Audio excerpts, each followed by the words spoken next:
Chloe Whitmore sat in the cold gray courthouse, staring at the man she was about to marry, a broke mechanic in worn-out jeans who smelled like engine grease. She'd built a billion-dollar logistics empire by 32, crushed Wall Street sharks, and never let anyone see her bleed. But now her dying grandfather was forcing her into this humiliating deal: marry this stranger or lose everything to her worst enemy. What she didn't know was that the quiet single father beside her wasn't who he claimed to be. He was hiding a secret so explosive it could bring down governments, destroy criminal empires, and reshape the entire global financial system.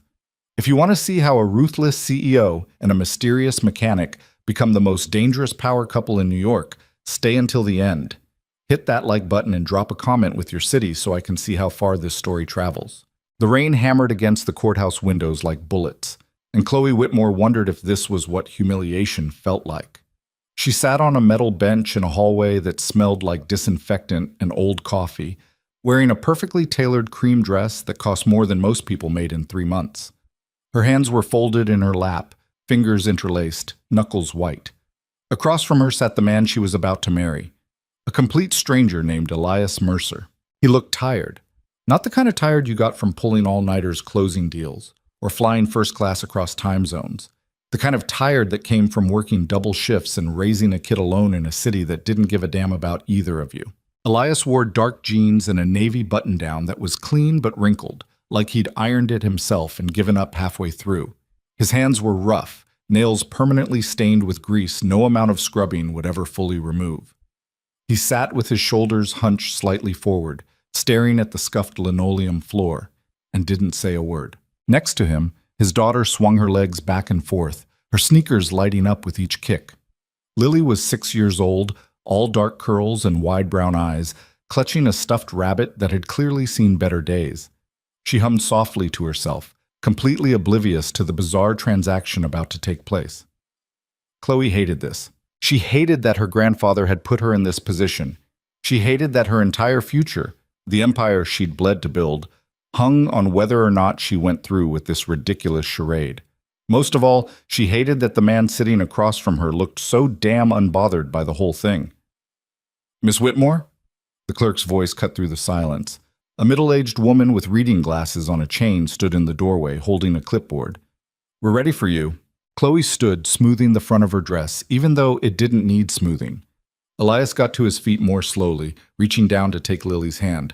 The little girl looked up at him. "Are we going home soon, Daddy?" "Soon, sweetheart." His voice was low, quiet. Not weak, just controlled, like he was used to keeping everything locked down tight. Chloe followed them into the small courtroom. It wasn't anything like the grand wedding she'd been invited to over the years, the kind with string quartets and champagne towers and guest lists that read like the Forbes 400. This was a paint-by-numbers civil ceremony, a judge who looked like he'd rather be anywhere else. 2 court-appointed witnesses who didn't even glance up from their phones. The judge cleared his throat. "Elias James Mercer and Chloe Ann Whitmore, please step forward." They did. Chloe kept her spine straight, her chin high. She'd perfected this posture in boardrooms full of men who wanted to watch her fail. She wasn't about to let it slip now. Elias stood beside her, close enough that she could smell faint traces of motor oil and soap. He didn't look at her. The judge started reading from a laminated card, his tone flat and mechanical. "Marriage is a legal contract recognized by the state of New York, entered into willingly by 2 consenting adults." Chloe tuned him out. Her mind was already 3 moves ahead, running through contingencies. Once this was done, she'd have 60 days to present proof of marriage to the board.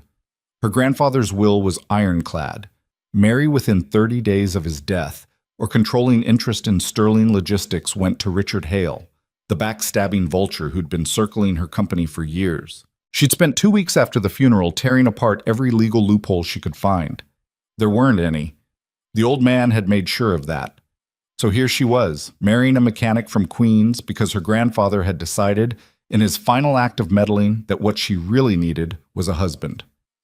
"Do you, Elias James Mercer, take Chloe Ann Whitmore to be your lawfully wedded wife?" Elias hesitated. Just for a second. Then he nodded.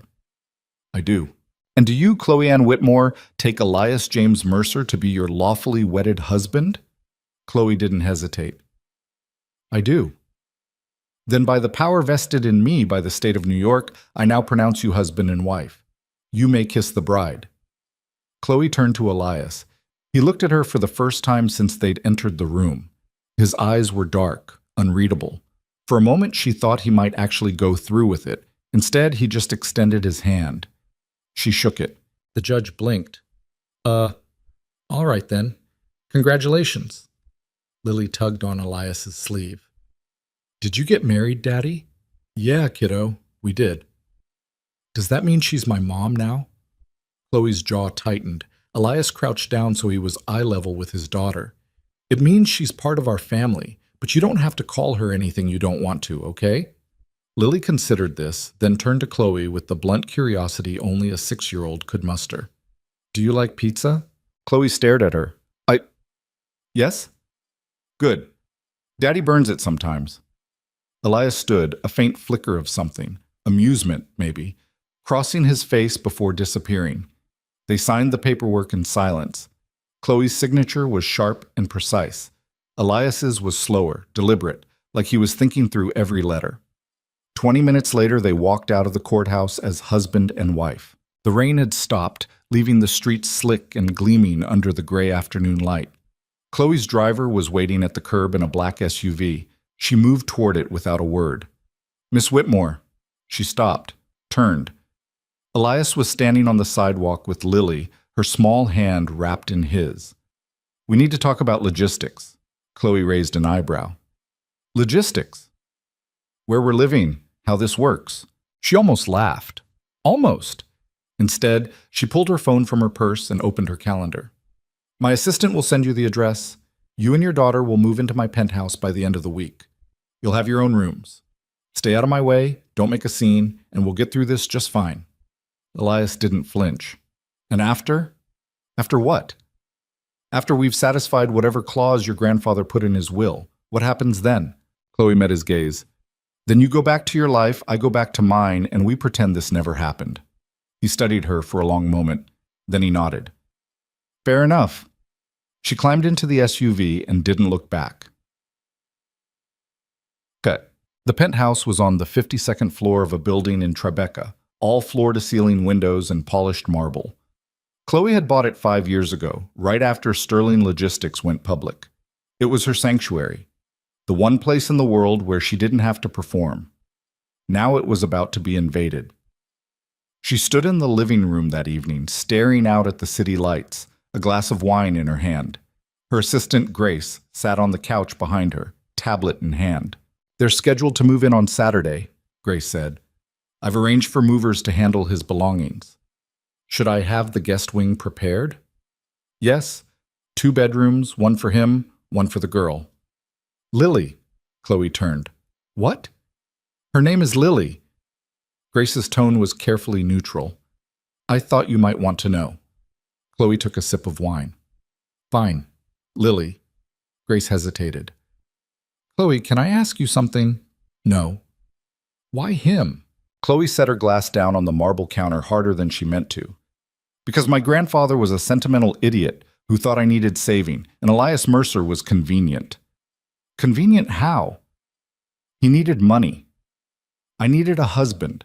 My lawyers vetted him. No criminal record, no debts, no skeletons, just a widower trying to keep his head above water. It was clean. And you trust him? Chloe laughed, sharp and humorless. I don't trust anyone, Grace. That's why I'm still standing. Saturday came too fast. Chloe had spent the morning in her office, ignoring the fact that her home was about to be turned into a reality show she never auditioned for. When she finally returned to the penthouse around 3, the movers were already there. They were hauling boxes into the guest wing, cheap cardboard boxes labeled in shaky handwriting, Lily's toys, kitchen stuff, books. Elias stood in the hallway, directing traffic with the kind of calm efficiency that came from managing chaos on a daily basis. He'd traded his wrinkled button-down for a plain gray t-shirt and jeans, and somehow looked even more out of place in her world. Lily was running laps around the living room, her light-up sneakers flashing with every step. Daddy, this place is huge. Can I have a puppy? No. What about a fish? We'll talk about it later. Chloe cleared her throat. Elias turned, and for a second, something flickered across his face. Surprise, maybe, or discomfort. Then it was gone. Miss Whitmore. It's Mrs. Mercer now, technically. She regretted the words the second they left her mouth. They sounded petty. Elias didn't rise to the bait. Right, we'll be out of your way in an hour. Take your time. She retreated to her bedroom and shut the door. But an hour turned into 2. By the time Chloe emerged, the movers were gone, and the penthouse had settled into an uneasy quiet. She found Elias in the kitchen, unpacking a box of mismatched dishes. You don't have to do that, she said. I have a housekeeper. I know, Grace mentioned. He set a chipped mug on the counter, but Lily's particular about her plates. Thought I'd put them somewhere she could reach. Chloe leaned against the doorway, arms crossed. Where is she? Asleep. It's been a long day. Silence stretched between them. Elias went back to unpacking. Chloe watched him, trying to figure out what angle he was playing. Everyone had an angle. But this man, well, this quiet, grease-stained mechanic, was impossible to read. Why did you agree to this? She asked finally. He didn't look up. Same reason you did. I needed something you could give me. Money. Stability. He closed the empty box, folded it flat. Lily deserves better than what I've been able to give her. A good school. A safe place to live. Your grandfather's lawyer made it clear this arrangement would provide that. And you're okay with being bought? Now he looked at her. His eyes were dark, steady, and for the first time, Chloe saw something in them that unsettled her. Not anger, not resentment, resignation. Everyone's for sale, Miss Whitmore. The only difference is the price. He walked past her, carrying the flattened box toward the recycling, and left her standing alone in the kitchen. The first week was an exercise in avoidance. Chloe left for the office before Elias and Lily woke up. She came home late, long after Lily's bedtime, and went straight to her room. They existed in the same space like ghosts, passing through each other's lives without ever really touching. It was exactly what she wanted, except it wasn't, because strange things started happening. It began small. A deal with a shipping conglomerate in Singapore that had been dead in the water for months suddenly came back to life. The CEO, who'd been dodging her calls, sent a personal email offering terms better than anything Chloe had proposed. Then a lawsuit filed by a former partner, a nuisance case designed to tie up her legal team and drain resources, was abruptly withdrawn. No explanation, just a terse notice from the plaintiff's attorney. And then Richard Hale, the man who'd been circling Sterling Logistics like a shark, went radio silent. Chloe didn't believe in coincidences. She called an emergency meeting with her legal team, sat them down in the conference room and demanded answers. Someone is interfering with my company, she said. I want to know who. Her head counsel, a sharp-eyed woman named Margaret, frowned. Interfering how? Deals that should be dead are coming back. Legal threats are disappearing. Competitors are backing off. Chloe leaned forward. This doesn't happen by accident. Margaret exchanged a glance with the junior associate beside her. Could it be your grandfather's estate? Maybe there were contingencies we didn't know about. No, I've been through every document. There's nothing. Then, I don't know what to tell you, Chloe. If someone's helping you, they're doing it quietly. Too quietly. Chloe dismissed the meeting and sat alone in the conference room, staring at the skyline. Her instincts were screaming that something was wrong, but she couldn't put her finger on what. That night, she came home to find Elias in the living room, reading on the couch. Lily was curled up next to him, asleep with her head on his shoulder. He looked up when Chloe walked in. Long day? Always. She set her bag down, hesitated. Can I ask you something? Sure. Do you know anything about shipping contracts or corporate law? Elias's expression didn't change.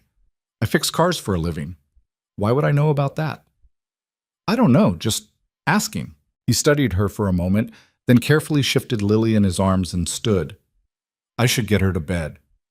Chloe watched him carry his daughter down the hall, moving with the kind of practiced ease that came from years of late-night routines. He didn't stumble, didn't complain, just did what needed to be done. And for some reason, that bothered her more than anything else. 10. The The charity gala was 2 weeks later. Chloe hated these events. They were performances, elaborate theater where New York's elite pretended to care about causes while really just measuring each other's net worth. But attendance was mandatory if you wanted to stay relevant, so she went. What she hadn't planned on was bringing Elias. "It's a couples event," Grace had explained over the phone. "You're married now. People will notice if you show up alone." Let them notice. Chloe, you're trying to prove stability to the board. A solo appearance 2 weeks after your wedding sends the wrong message. So here they were. Elias stood in the penthouse living room wearing a rented tuxedo that fit him surprisingly well. He looked uncomfortable, tugging at his collar like it was a noose. "I don't belong at these things," he said. Chloe finished fastening her earrings. "Neither do half the people there. You'll fit right in." That's not reassuring. She turned to face him. He looked different in formal wear, less like a mechanic and more like someone who could hold his own in her world. Almost. "Just stay close, don't talk to anyone unless you have to, and we'll be out in 2 hours." "And if someone asks how we met?" Chloe grabbed her clutch. "Tell them the truth. We got married in a courthouse because my grandfather was a meddling bastard. It'll give them something to gossip about." Elias almost smiled. "You're really committed to this whole Ice Queen thing, aren't you?" "It's not a thing. It's a survival strategy." They took her car to the venue, a historic mansion on the Upper East Side that had been converted into an event space. The ballroom was already packed with people Chloe recognized: investors, board members, competitors, everyone dressed to the nines, everyone smiling like sharks. She felt Elias tense beside her as they entered. "Relax," she murmured. "They can smell fear." That's encouraging. They made it about 10 minutes before Richard Hale found them. He appeared out of the crowd like a bad penny, all polished charm and venom. Richard was 53, silver-haired, and believed the world owed him everything Chloe had earned. "Chloe, how lovely to see you."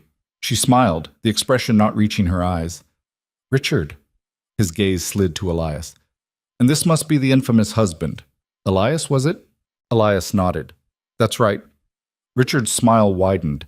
"I have to say, when I heard Chloe had gotten married, I was shocked. I didn't think she had it in her." He leaned in conspiratorially. "Tell me, what's it like being Mr. Whitmore? Must be quite the adjustment." Chloe's fingers tightened around her champagne glass. But before she could say anything, Elias spoke. "It's Mercer, actually, and it's fine." Richard blinked. "I'm sorry?" "My name. It's Mercer. She didn't take mine. I didn't take hers. We're both adults. We figured we could handle it." There was a beat of silence. Then Richard laughed, loud and condescending. "Of course. How modern." He turned back to Chloe.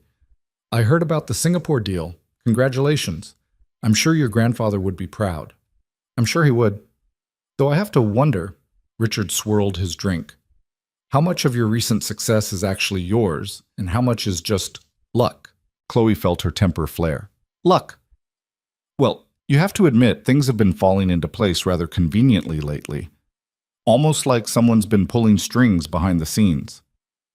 "If you have something to say, Richard, say it." He shrugged. "Just an observation. You've always been good at taking credit for other people's work." Before Chloe could respond, Elias stepped forward. Not aggressively, just enough to put himself between her and Richard. "You're Richard Hale, right?" His voice was calm, almost casual. Richard frowned. "Yes. And you are?" "Nobody important, just a mechanic from Queens." Elias smiled, but it didn't reach his eyes. "I heard you tried to acquire Sterling Logistics last year. Hostile takeover, wasn't it?" Richard's expression darkened. "That was a business decision." "Right. Business, except you leveraged offshore accounts to hide the source of your funding. Accounts in the Caymans, specifically. Accounts tied to a shell corporation that's currently under federal investigation for money laundering." The color drained from Richard's face. Chloe stared at Elias. "What are you—" "I also heard," Elias continued, his tone still maddeningly calm, "that you've been feeding insider information to a competitor, someone who's been shorting Sterling stock for the past 6 months. That's securities fraud, isn't it?" Richard's jaw worked, but no sound came out. Elias tilted his head. "I'm just a mechanic, so maybe I'm wrong, but if I were you, I'd be more worried about my own situation than Chloe's." For a long moment, nobody moved. Then Richard turned on his heel and walked away, moving fast enough that it almost looked like running. Chloe grabbed Elias's arm and pulled him toward the terrace. The cool night air hit her like a slap. She rounded on Elias, heart pounding. What the hell was that? He leaned against the railing, looking out at the city. He was being an ass. I don't care what he was being. How did you know about the offshore accounts, the shell corporations? That's not public information. I read. Bullshit. Elias turned to face her. In the dim light, his expression was unreadable. You wanted me to stay close and not talk to anyone. I talked to someone. My mistake. That wasn't talking. That was... Chloe stopped, trying to find the right word. That was insider knowledge. Information you shouldn't have. Maybe I overheard it somewhere. Where? Does it matter? Yes, Chloe snapped. It matters. Because either you're lying about who you are, or someone is feeding you information about my company without my knowledge. Either way, I need to know. Elias held her gaze for a long moment. Then he sighed. I'm not lying about who I am. I'm a mechanic. I fix cars. I raise my daughter. That's it. Then explain. Some things are better left alone, Chloe. He walked past her, back into the ballroom, leaving her standing on the terrace with more questions than answers. Gork. She couldn't let it go. For the next 3 days, Chloe dug into Elias Mercer's background with the kind of focus she usually reserved for hostile acquisitions. She pulled his credit report, his employment history, his tax returns. She hired a private investigator, one of the best in the city, and gave him carte blanche. I want to know everything, she said. Where he grew up, where he went to school, who his friends are. Everything. The investigator called her 72 hours later. Miss Whitmore, we need to talk. They met in a coffee shop in Midtown. The investigator, a wiry man named Caruso, slid a folder across the table. This is everything I could find on Elias Mercer. Chloe opened it. Inside were photocopies of documents, birth certificate, social security card, high school diploma. All legitimate, all normal. Okay, she said slowly. And? And that's the problem. Caruso leaned forward. Everything checks out, too perfectly. What do you mean? I mean, his paper trail is clean, spotless. No gaps, no inconsistencies. But when I started digging deeper, talking to former employers, old neighbors, people who should remember him, I got nothing. It's like he materialized out of thin air 6 years ago. Chloe's stomach twisted. That's impossible. Not if someone built his identity from scratch. Why would someone do that? Caruso shrugged. Witness protection, organized crime, corporate espionage, could be anything. But whoever Elias Mercer is, he's not just a mechanic from Queens. Chloe closed the folder. Her hands were shaking. Keep digging.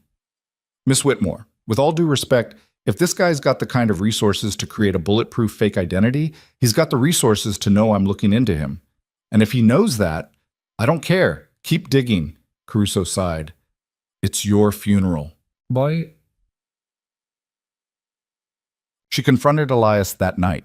He was in the kitchen making dinner. Something simple, pasta and vegetables. Lily was at the table coloring in a workbook. The scene was so aggressively normal that it made Chloe's skin crawl. Lily, go to your room. The little girl looked up, startled. Elias set down the spatula. Chloe, now. Lily glanced at her father. He nodded. It's okay, sweetheart. Go ahead. Once Lily was gone, Chloe shut the kitchen door. Who are you? Elias turned off the stove. We've been over this. No, we've been over your cover story. Now I want the truth. She pulled out her phone, opened the investigator's report. Elias Mercer didn't exist before 6 years ago. Every document, every record, it's all fabricated. So I'll ask you again. Who are you? Elias stared at her for a long moment. Then he leaned back against the counter, arms crossed. You should fire your investigator. He's sloppy. Answer the question. I can't. Can't or won't? Both. Chloe felt something hot and sharp twist in her chest. I let you into my home. I trusted. You didn't trust me, Elias interrupted. You tolerated me because you had to. There's a difference. You're right. I didn't trust you, and now I know why. She turned to leave. His voice stopped her. Chloe, wait. Why? So you can lie to me again? I've never lied to you. She spun around. Everything about you is a lie. No. His voice was quiet, but there was steel underneath it. I told you I'm a mechanic. I am. I told you I'm raising my daughter alone. I am. Everything else, everything you think you need to know, doesn't matter. It matters to me. Why? Because you can't control it? Elias pushed off the counter, took a step toward her. You want everything in neat little boxes, Chloe. Contracts, terms, conditions. But some things don't fit in boxes. Then what are you? He stopped just a few feet away, close enough that she could see the exhaustion in his eyes, the weight he carried. I'm someone trying to keep my daughter safe, that's all you need to know. Safe from what? From people who ask too many questions. The words hung between them like a threat. Chloe's phone buzzed. She ignored it. It buzzed again and again. Finally, she looked down. 3 missed calls from Grace, 4 texts, each more urgent than the last. Turn on the news. Now. Chloe, this is bad. She opened her news app. The headline made her blood run cold. Sterling Logistics under federal investigation. CEO Chloe Whitmore accused of fraud. Elias moved beside her, reading over her shoulder. His expression didn't change. When did this break? He asked. 10 minutes ago. Chloe scrolled through the article, her heart pounding. Anonymous sources, allegations of insider trading, falsified documents. It was Richard. It had to be. Her phone rang. Grace. Talk to me, Chloe said, putting it on speaker. It's all over the financial networks. The board is panicking. Half of them are calling for an emergency meeting. The other half are lawyering up. Chloe, this is... I know what it is. Stall them. I need 12 hours. 12 hours to do what? Fix this. She hung up, looked at Elias. I need to go. Where? My office. I need to get ahead of this before... The penthouse lights went out. Chloe froze. Emergency lighting kicked in a second later, bathing everything in dim red. What the hell? Elias grabbed her arm. Get away from the windows. What? Why? Now! The urgency in his voice cut through her confusion. She let him pull her toward the hallway. That's when she heard it, the sound of the elevator, rising, stopping, on their floor. Elias's entire demeanor changed. The tired mechanic disappeared, replaced by something cold and focused. How many exits does this place have? Just the elevator and the service stairs. Why, take Lily and go to the stairs. Lock yourselves in the stairwell and don't come out until I get you. Elias, what's happening? The elevator doors opened. 4 men stepped out. They were dressed in black tactical gear, faces obscured by masks, and they were armed. Chloe's breath caught. Elias shoved her behind him. Go, now! One of the men raised his weapon. Elias moved. What happened next didn't make sense. Couldn't make sense. Elias wasn't a mechanic, wasn't a tired single father. He was something else entirely. He crossed the distance between them in 3 strides, grabbed the gunman's wrist, and twisted. The sound of bone breaking echoed through the penthouse. The gun clattered to the floor. Elias caught it before it hit the ground, reversed his grip, and fired. 2 shots. 2 men down. The remaining attackers scattered. Elias didn't hesitate. He moved through the penthouse like a ghost, every movement precise, controlled, lethal. Chloe stood frozen, her mind struggling to process what she was seeing. This wasn't possible. The 3rd man came at Elias from the side. Elias sidestepped, drove his elbow into the man's throat, and dropped him in seconds. The 4th man fired. The bullet missed Elias by inches, punching into the wall behind him. Elias returned fire. The man went down. Silence. Elias stood in the middle of her living room, breathing hard, the gun still in his hand. Blood spattered across his gray t-shirt. None of it his. He turned to Chloe.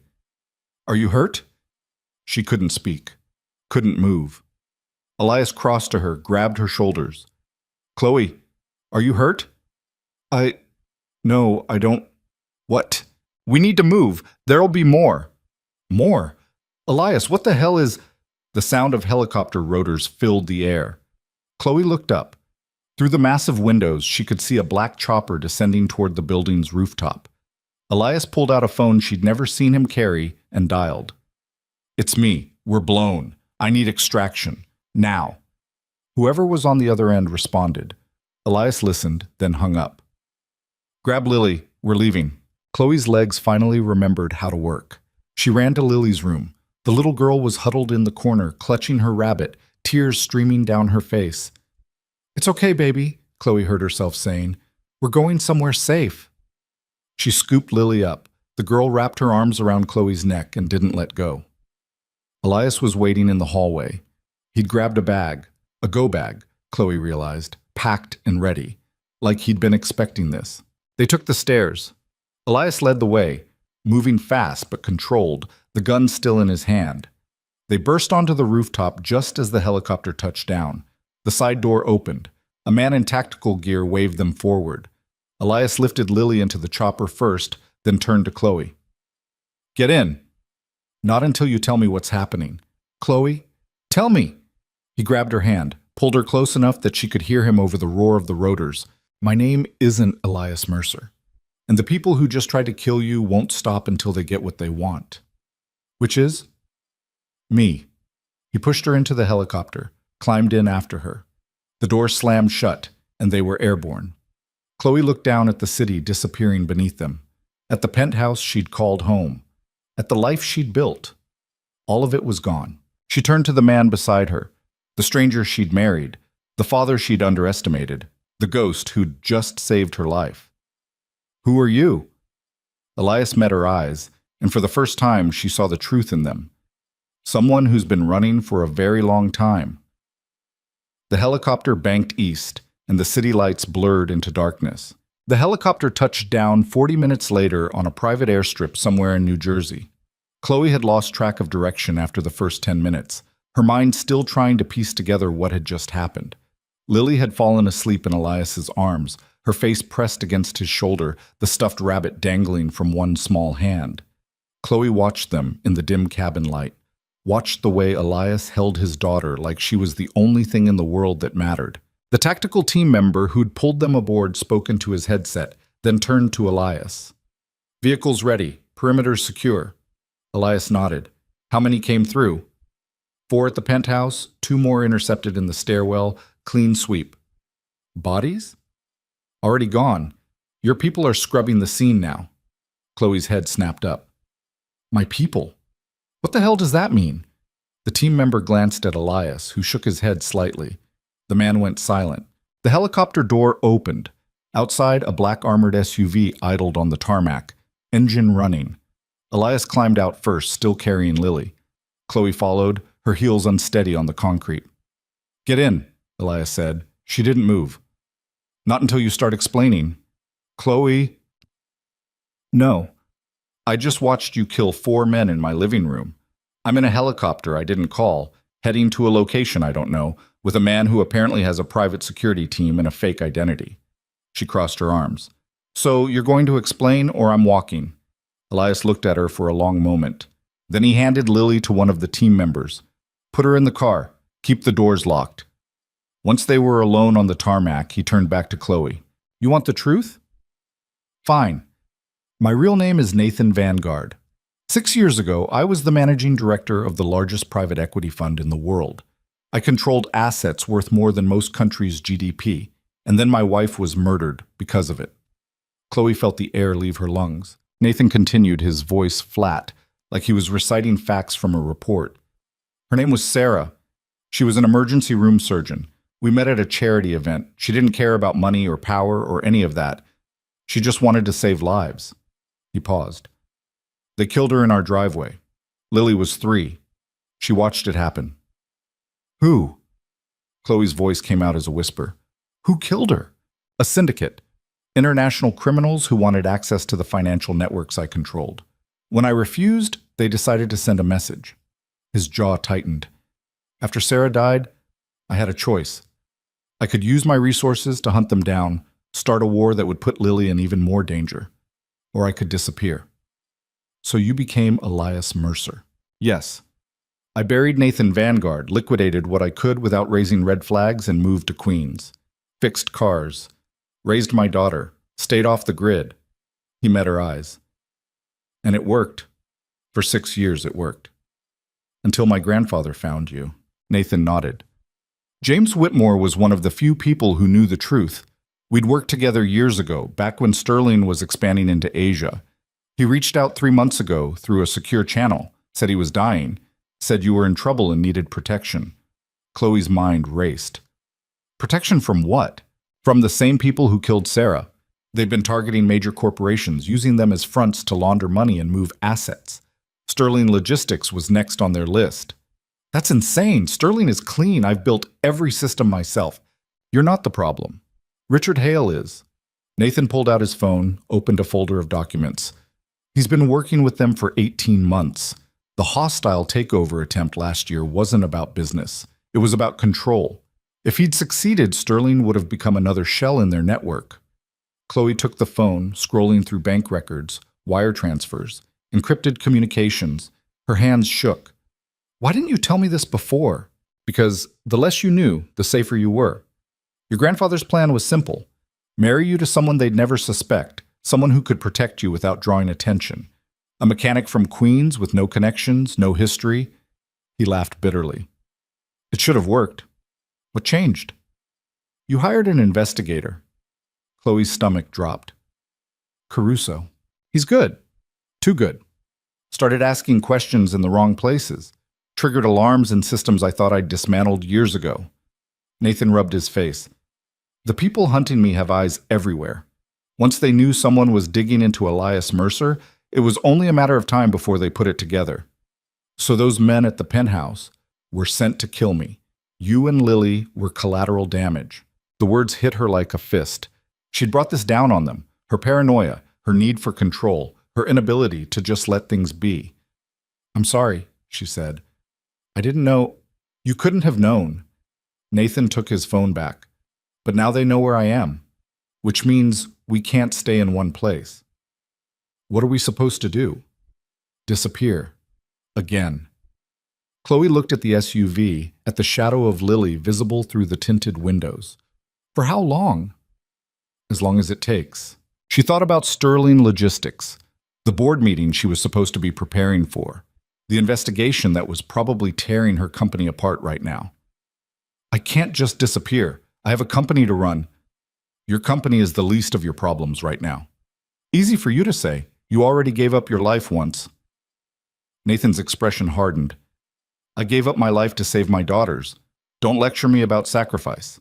They stared at each other. The tension stretched thin enough to snap. Finally, Chloe broke.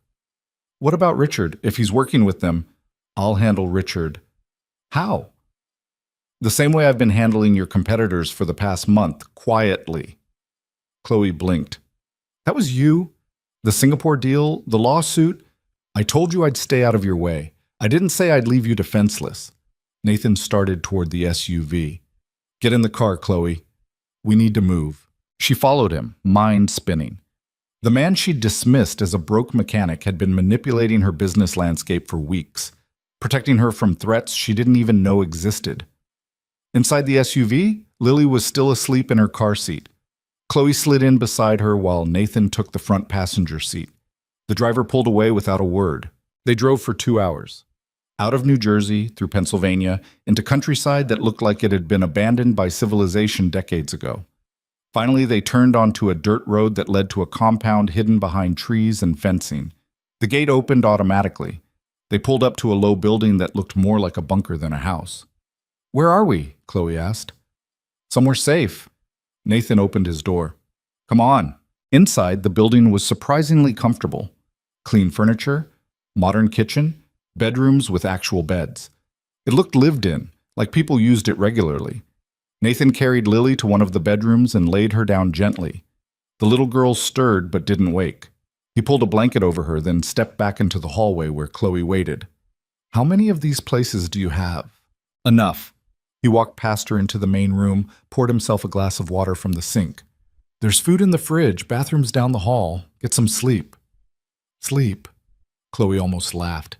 You think I can sleep after tonight? You should try. Tomorrow's going to be worse. How could it possibly be worse? Nathan set down his glass. Because tomorrow we go on the offensive. Against who? The syndicate? You just said they have eyes everywhere. Oh. Not against them. Against Richard Hale. He pulled out his phone again, started typing. He made this personal when he came after you. Now I'm going to make him regret it. Chloe watched him work, fingers flying across the screen with the kind of speed that came from years of practice. What are you doing? Calling in favors, activating assets, setting traps. He didn't look up. By morning, Richard Hale is going to wish he'd never heard the name Whitmore. You can't just watch me. She should have been horrified. Should have stopped him. But standing there in that bunker in the middle of nowhere, watching this man systematically dismantle her enemy, Chloe felt something she hadn't felt in years. Relief. For the first time since her grandfather died, she wasn't alone in this fight. Nathan finished whatever he was doing and pocketed his phone. You should get some rest. I don't think I can. Then sit. We need to talk about what happens next. They sat at the small kitchen table. Nathan pulled out a laptop, opened files that looked like they contained half the financial records in the Western Hemisphere. Sterling Logistics is bleeding, he said. The federal investigation is real, even if the evidence is fabricated. Richard's been planning documents for months, building a case against you. Can we prove they're fake? Eventually. But the damage is already done. Your stock is tanking. Investors are panicking. The board's going to demand your resignation by Monday. Chloe's chest tightened. So I lose everything. Not everything. Not if we move fast. Nathan turned the laptop toward her. I've been tracking Richard's network. He's sloppy, arrogant, thinks he's untouchable because the syndicate is backing him. Isn't he? No one's untouchable. Nathan pulled up a series of wire transfers. He's been moving money through offshore accounts. Millions. The syndicate's paying him to destabilize Sterling, but he's skimming off the top. They don't know it yet. Chloe leaned forward, studying the numbers. How did you get this? I still have access to certain systems, ghosts in the machine from my old life. He zoomed in on one particular transfer. This is the key. Richard moved $2 million last week through a shell company in Panama. If we can trace it back to him, we can prove he's dirty. The feds won't care about offshore accounts. They're investigating me, not him. They will care when we show them that Richard's been committing securities fraud for 18 months, that he's working with international criminals, that every piece of evidence against you was planted by a man on the syndicate's payroll. Chloe sat back. You're talking about exposing the entire network. Yes. That's suicide. You said these people killed your wife. They killed Sarah because I tried to protect myself. This time, I'm not protecting myself. I'm protecting you. Nathan closed the laptop. They want me? They can have me, but not until I've burned their operation to the ground. Nathan, I'm done running Chloe. I've spent 6 years hiding, 6 years letting them win. Not anymore. The conviction in his voice was absolute. Chloe saw it then. The man he used to be, the director who'd controlled billions, the strategist who'd built empires. What do you need from me?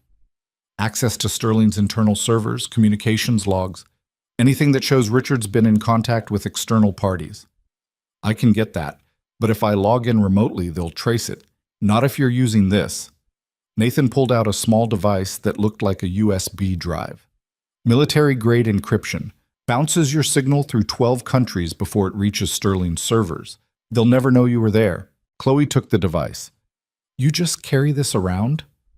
I carry a lot of things around. She almost smiled. Then she remembered the penthouse, the bodies, the blood. Those men you killed, are they gone? My team cleaned the scene. As far as the NYPD knows, nothing happened. What about the building security? The cameras? Handled. Your building's head of security is on my payroll. Has been since you moved in. Chloe stared at him. How long have you been planning this? Since the day your grandfather contacted me. Nathan stood, stretched. I knew Richard would make a move eventually. I just didn't know when. So you've been preparing. I'm always preparing. She should have felt violated, manipulated, but all she felt was exhausted. I'm going to try to sleep, she said. Nathan nodded. Third door on the left. There's clothes in the closet if you need them. She walked down the hallway, found the room, closed the door behind her, sat on the edge of the bed, and finally let herself shake.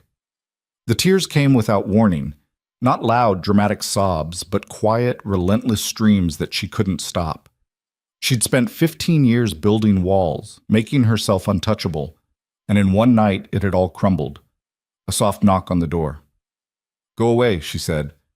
The door opened anyway. Nathan stood in the doorway holding a glass of water. "You should drink something."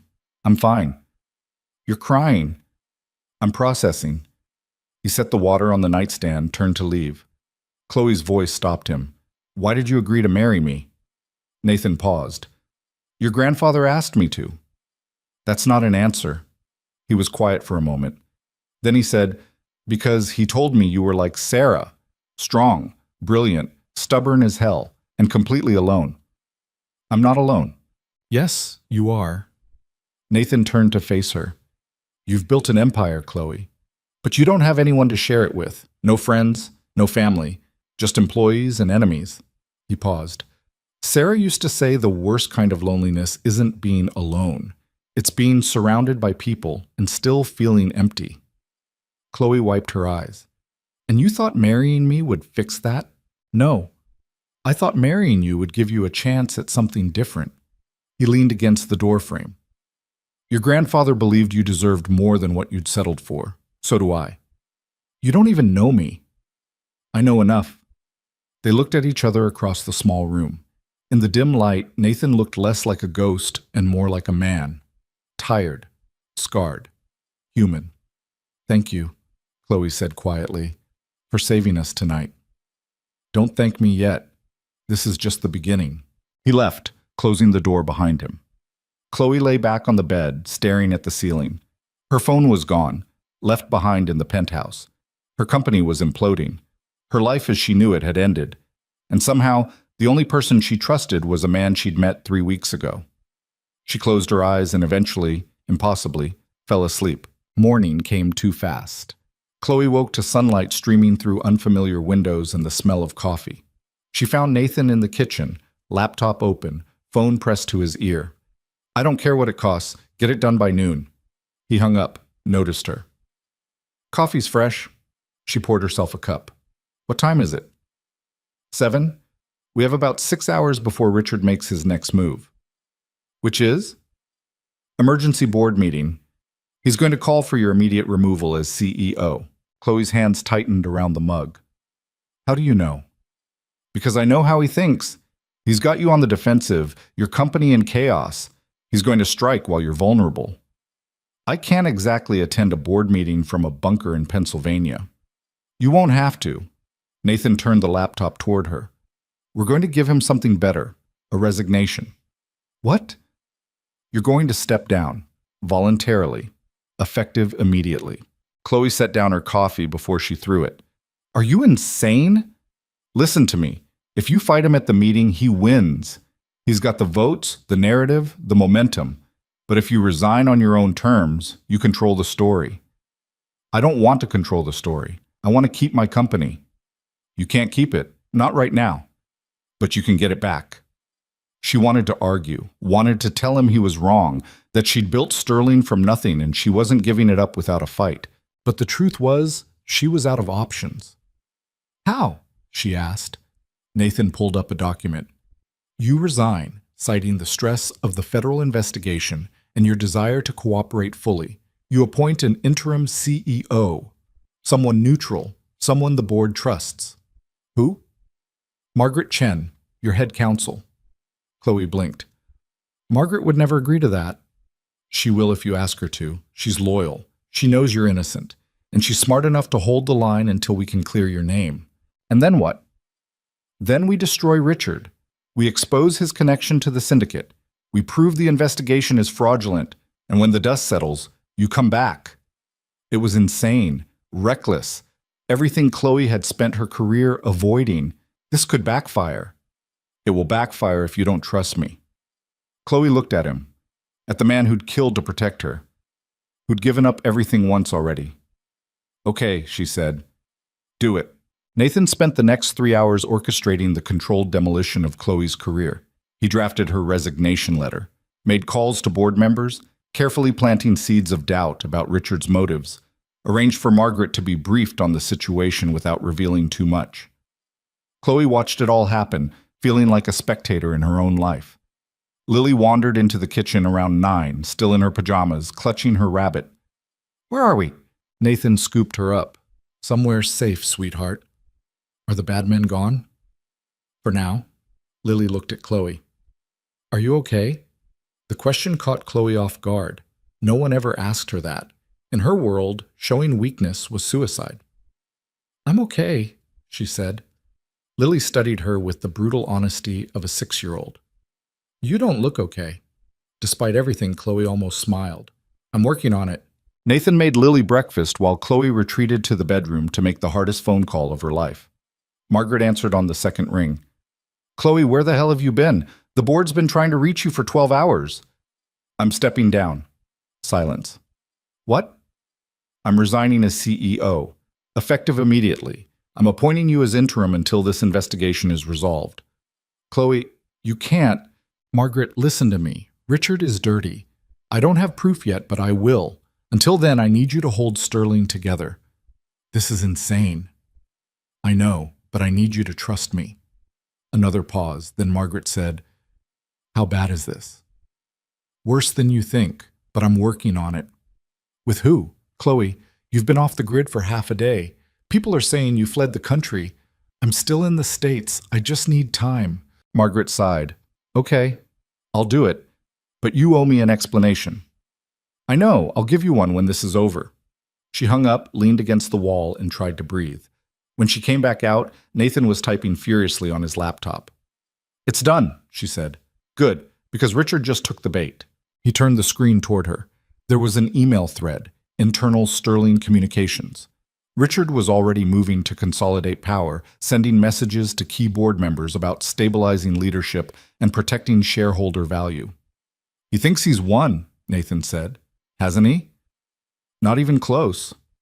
Nathan opened a new window.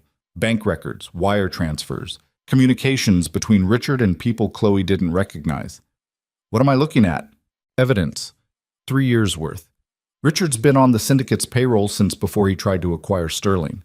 They've been grooming him, using him to gain footholds in legitimate companies." "Can we use this?" "We're going to." Nathan started compiling files. "I'm sending everything to the SEC, the FBI, and a journalist friend who specializes in financial crime. By tonight, Richard Hale is going to be radioactive." Chloe watched the files upload. "What happens to me when they find out I'm connected to you?" Nathan paused. "What do you mean?"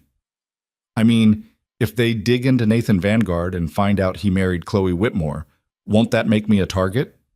"It would, if Nathan Vanguard existed." He pulled up another file. Death certificate, dated 6 years ago. "As far as the world knows, Nathan Vanguard died in a car accident. There's no connection to trace." "Then who did I marry?" "Elias Mercer, a mechanic from Queens with no ties to anything illegal." Chloe shook her head. "This is insane." "Welcome to my world." The files finished uploading. Nathan sent them, then closed the laptop. "Now we wait." Waiting was torture. Chloe paced the bunker like a caged animal while Nathan made call after call, managing operations she couldn't see. Lily played with her rabbit in the corner, humming to herself, oblivious to the chaos. At 3 in the afternoon, Nathan's phone rang. He answered, listened, then smiled. "It's done." "What's done?" He pulled up a news site. The headline made Chloe's heart race. "Sterling Logistics Board member Richard Hale under investigation for securities fraud and money laundering." She read the article. Every detail Nathan had compiled was there. The offshore accounts, the shell companies, the connection to international criminal organizations. Richard's career was over. "The SEC froze his assets an hour ago," Nathan said. "FBI's executing search warrants on his office and home as we speak. By tonight, he'll be in federal custody." Chloe sank into a chair. "How did you do this?" "I told you, I still have connections." "But you're dead. Nathan Vanguard is dead." "Nathan Vanguard is. But the systems he built aren't." He pocketed his phone. "I spent 20 years creating networks, relationships, leverage. Just because I disappeared doesn't mean those things stopped existing." So you've been pulling strings this whole time. Only when necessary. Chloe looked at him, really looked at him. The tired mechanic was gone completely now. In his place was someone harder, sharper, dangerous. Who are you, Nathan? He met her eyes. I'm the man who's going to make sure you get your company back. Her phone buzzed. She'd forgotten she even had it until Nathan handed her a new one. Encrypted. Untraceable. Your contacts are already loaded. She looked at the screen. A text from Margaret. Richard's finished. Board's calling emergency session tomorrow. They want you back. Chloe showed Nathan the message. He nodded. That was faster than I expected. What happens now? Now you go back to New York, you walk into that boardroom, and you take back what's yours. Just like that? Just like that. She wanted to believe him, but something didn't add up. What about the syndicate? You said they were backing Richard. They were. But Richard was expendable, a pawn. Now that he's been exposed, they'll cut their losses and move on. To who? Nathan didn't answer. Chloe's blood ran cold. They'll come after you again. Probably. Then you can't go back. You have to stay hidden. I'm done hiding. Nathan stood. I've spent 6 years in the shadows, 6 years letting them dictate my life, not anymore. Nathan, if they find you, let them find me. I'm ready this time. Chloe grabbed his arm. You have a daughter. You can't just... I know what I have. His voice was quiet but firm. That's exactly why I'm doing this. Lily deserves better than a father who's always running, better than a life built on fear. She deserves a father who's alive. Then I'll make sure I stay that way. They stood there, facing each other. Outside, the sun was setting, painting the compound in shades of orange and red. Finally, Chloe said, I'm going with you. What? Back to New York, to the board meeting, all of it. She straightened. You protected me. Now I'm protecting you. Nathan almost smiled. You don't know what you're signing up for. Neither did you when you married me. He studied her face. Then he nodded. Okay, we do this together. Lily appeared in the doorway, rubbing her eyes. Are we going home? Nathan picked her up. Yes, sweetheart. We're going home. The drive back to New York took most of the night. They arrived at a different safe house, a brownstone in Brooklyn that looked like any other building on the block. Inside, it was fortified like a military installation. Chloe collapsed on the couch while Nathan put Lily to bed. When he came back out, she was staring at her phone, reading message after message from board members, investors, reporters. They all want a statement, she said. What are you going to tell them? The truth, that I was set up, that Richard Hale tried to destroy my company, that I'm coming back.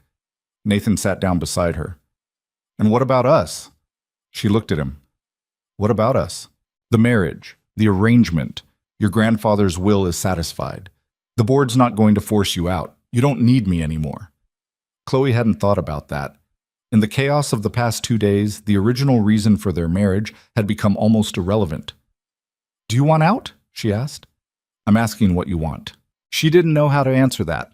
3 weeks ago, she would have said yes without hesitation, would have paid him off, sent him back to Queens, and gone back to her solitary existence. But now, sitting in this safe house with a man who'd killed to protect her, who'd risked everything to give her back her company, she wasn't sure. I don't know, she admitted. Nathan nodded. Fair enough. They sat in silence for a while, then Chloe said, Thank you for everything. You already thanked me. I mean it this time. He looked at her, something unreadable in his expression. Then he stood. Get some rest. Tomorrow's going to be hell. He was right. The board meeting was scheduled for 10. Chloe spent the morning preparing with Margaret, going over strategy, rehearsing answers to questions she knew were coming. Nathan stayed in the background, watching, listening, playing the role of supportive husband. When they arrived at Sterling headquarters, reporters swarmed, cameras flashed, questions were shouted from every direction. Miss Whitmore, is it true you fled the country? Did you know about Richard Hale's criminal activities? Are you stepping down permanently? Nathan's security team created a path through the chaos. Chloe kept her head high, her expression neutral. She'd learned a long time ago never to show weakness. Inside the building, employees stopped and stared. Some looked relieved. Others looked terrified. The boardroom was on the 42nd floor. Chloe walked in to find every seat filled. Board members, lawyers, executives. Margaret stood when she entered. Chloe? Margaret. She took her seat at the head of the table. Nathan stood against the wall behind her, silent and watchful. The chairman cleared his throat. Miss Whitmore, thank you for joining us. It's Mrs. Mercer now, she said, and you're welcome. Uncomfortable glances were exchanged. The chairman continued. We've called this meeting to discuss the recent events, the investigation into Sterling Logistics, Richard Hale's arrest, and your resignation. Which I'm rescinding, Chloe said. More glances. I beg your pardon? I stepped down under duress based on fabricated evidence planted by Richard Hale. Now that he's been exposed, I'm reclaiming my position as CEO. One of the board members leaned forward. With all due respect, the damage to Sterling's reputation has been significant. Our stock has dropped 30%. Investors are fleeing, because Richard Hale orchestrated a coordinated attack on this company, an attack that's now been publicly exposed. The SEC has cleared Sterling of any wrongdoing. The investigation is closed. Chloe opened her folder. I have here signed statements from 3 federal agencies confirming that Sterling Logistics was the victim, not the perpetrator. She slid the documents across the table. The board members passed them around, reading in silence. Finally, the chairman said, These are very thorough. They should be.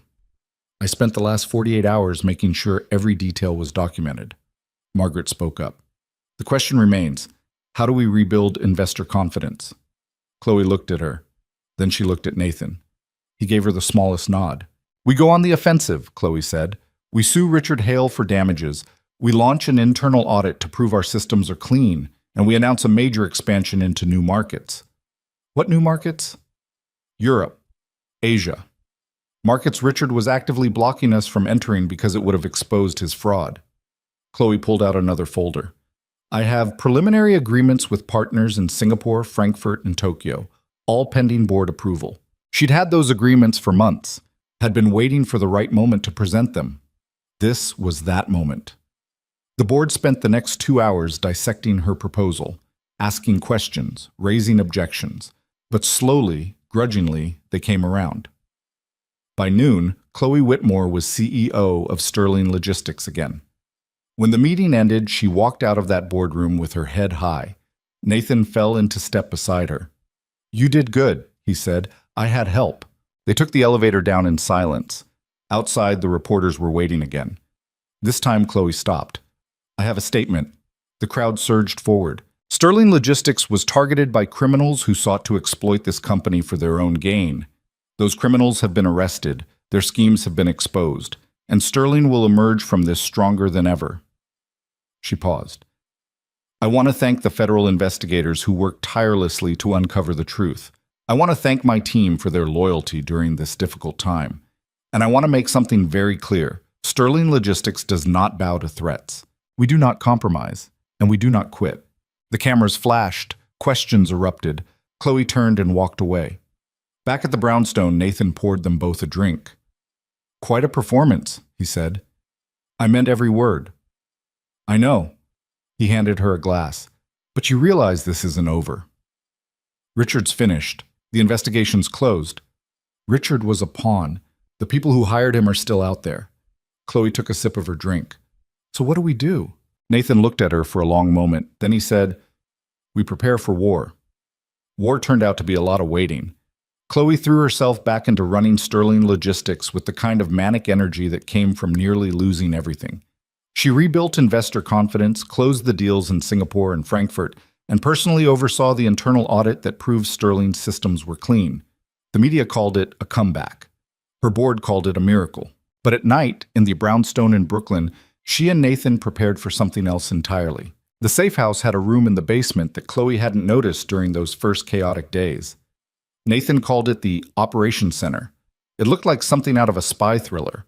Wall-mounted screens displaying financial networks, surveillance feeds, encrypted communications.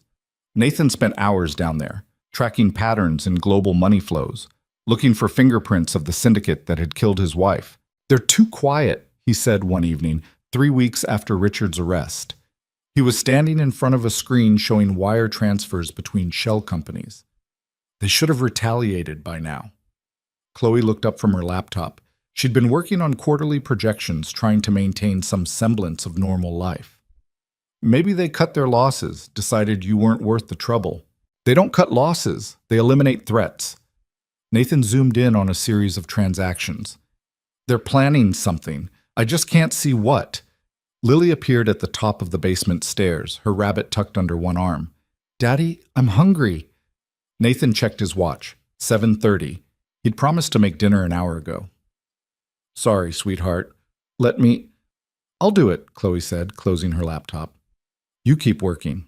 She climbed the stairs, took Lily's hand, and led her to the kitchen.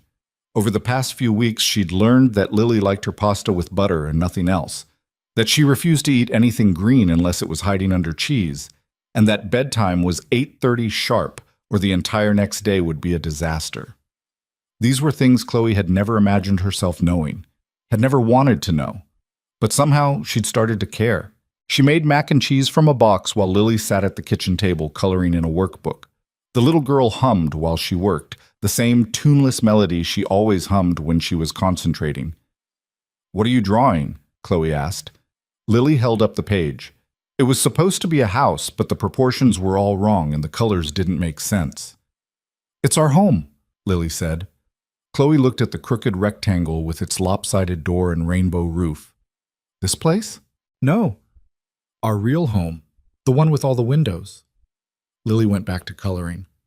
I miss it. The penthouse.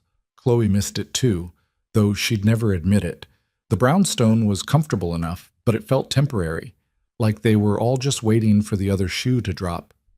We'll go back someday, Chloe said. When? When it's safe. Lily considered this. Then she said, Are you and Daddy really married? The question caught Chloe off guard. Yes. Why? Because you don't kiss.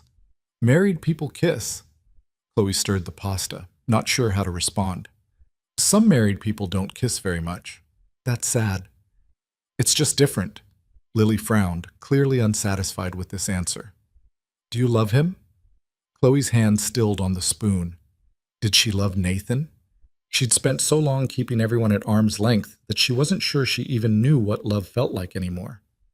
I care about him, she said finally. And you. But you don't love us.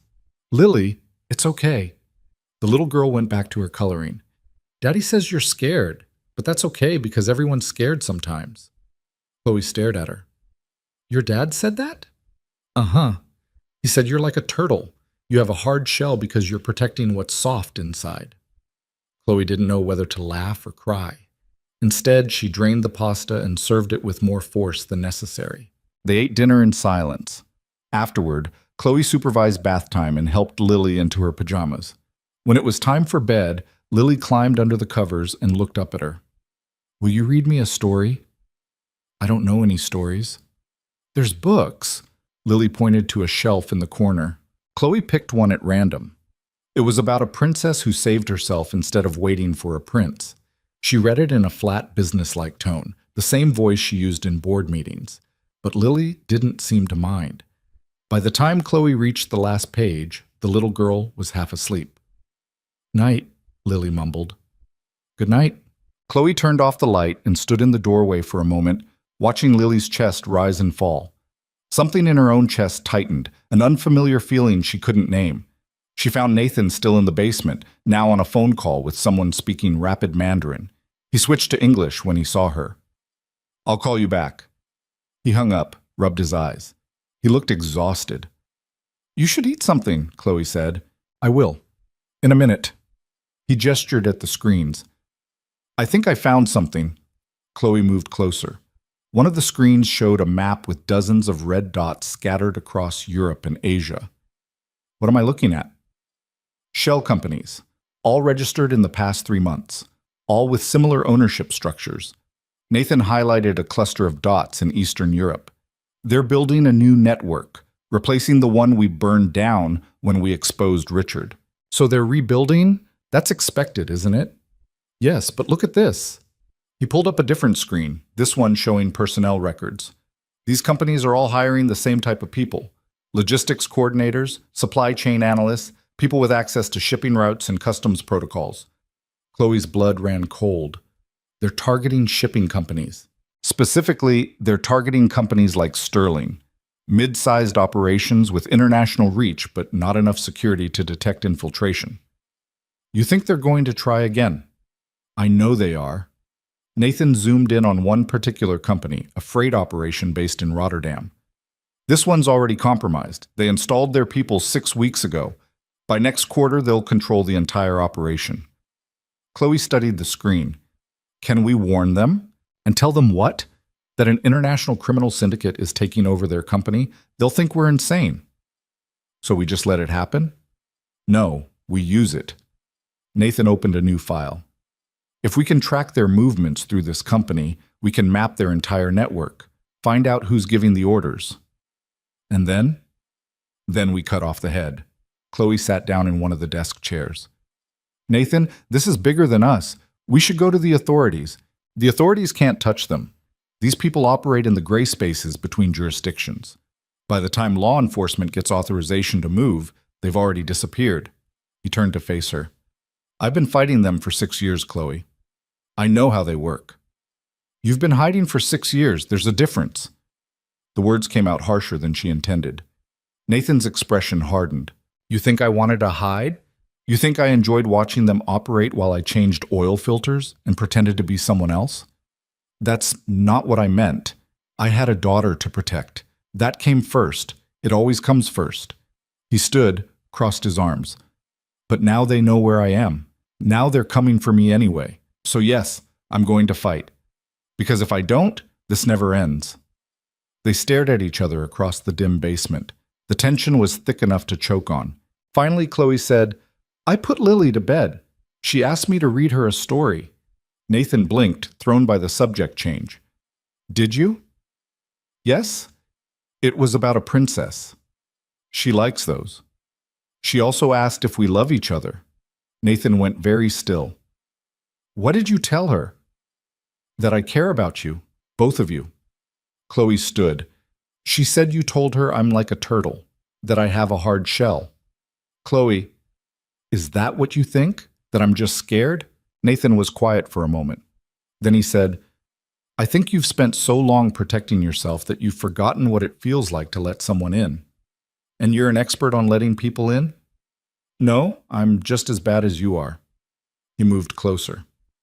Sarah used to say I kept everything locked up so tight that even she couldn't reach me sometimes. That I treated life like a chess game instead of something to live. What changed? She died. And I realized that all my planning, all my control didn't mean anything. I couldn't protect her, couldn't save her. His voice dropped. So I spent 6 years trying to protect the only thing I had left. And maybe I went too far. Maybe I turned into exactly what Sarah was afraid I'd become. Chloe saw it then. The guilt he carried, the weight of decisions made in desperation. You did what you had to do, she said. Did I? Or did I just take the easy way out? There's nothing easy about raising a child alone while hiding from people who want to kill you. Nathan almost smiled. When you put it that way. They stood there in the dim light of the operations center, surrounded by screens and data and the evidence of the war they were about to fight. And for a moment, Chloe saw past the strategist, past the ghost, to the man underneath. He looked lonely. She knew the feeling. We should eat something, she said. I made pasta. It's probably cold by now. Cold pasta sounds perfect. They went upstairs, ate leftovers at the kitchen table in silence. It was comfortable, this silence. Not awkward or strained, just two people existing in the same space. Chloe's phone buzzed. A message from Margaret. Board's happy with Q3 numbers. They're talking about extending your contract. She showed Nathan the message. He read it, nodded. That's good. Is it? A month ago, I was ready to lose everything. Now they're talking about extending my contract. It feels wrong. Why? Because nothing's changed. I'm still the same person who almost lost Sterling. I'm still married to a man I barely know. I'm still living in a safe house waiting for criminals to attack. She set down her phone. How is any of this good? Nathan leaned back in his chair. A month ago, you were alone. You had a company, but no one you trusted. No one who'd stand with you when things got bad.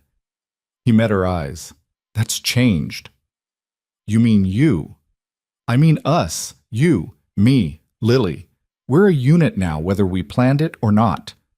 Chloe wanted to argue, wanted to say this was temporary, that once the threat was gone, they'd go back to their separate lives. But she couldn't make herself believe it anymore.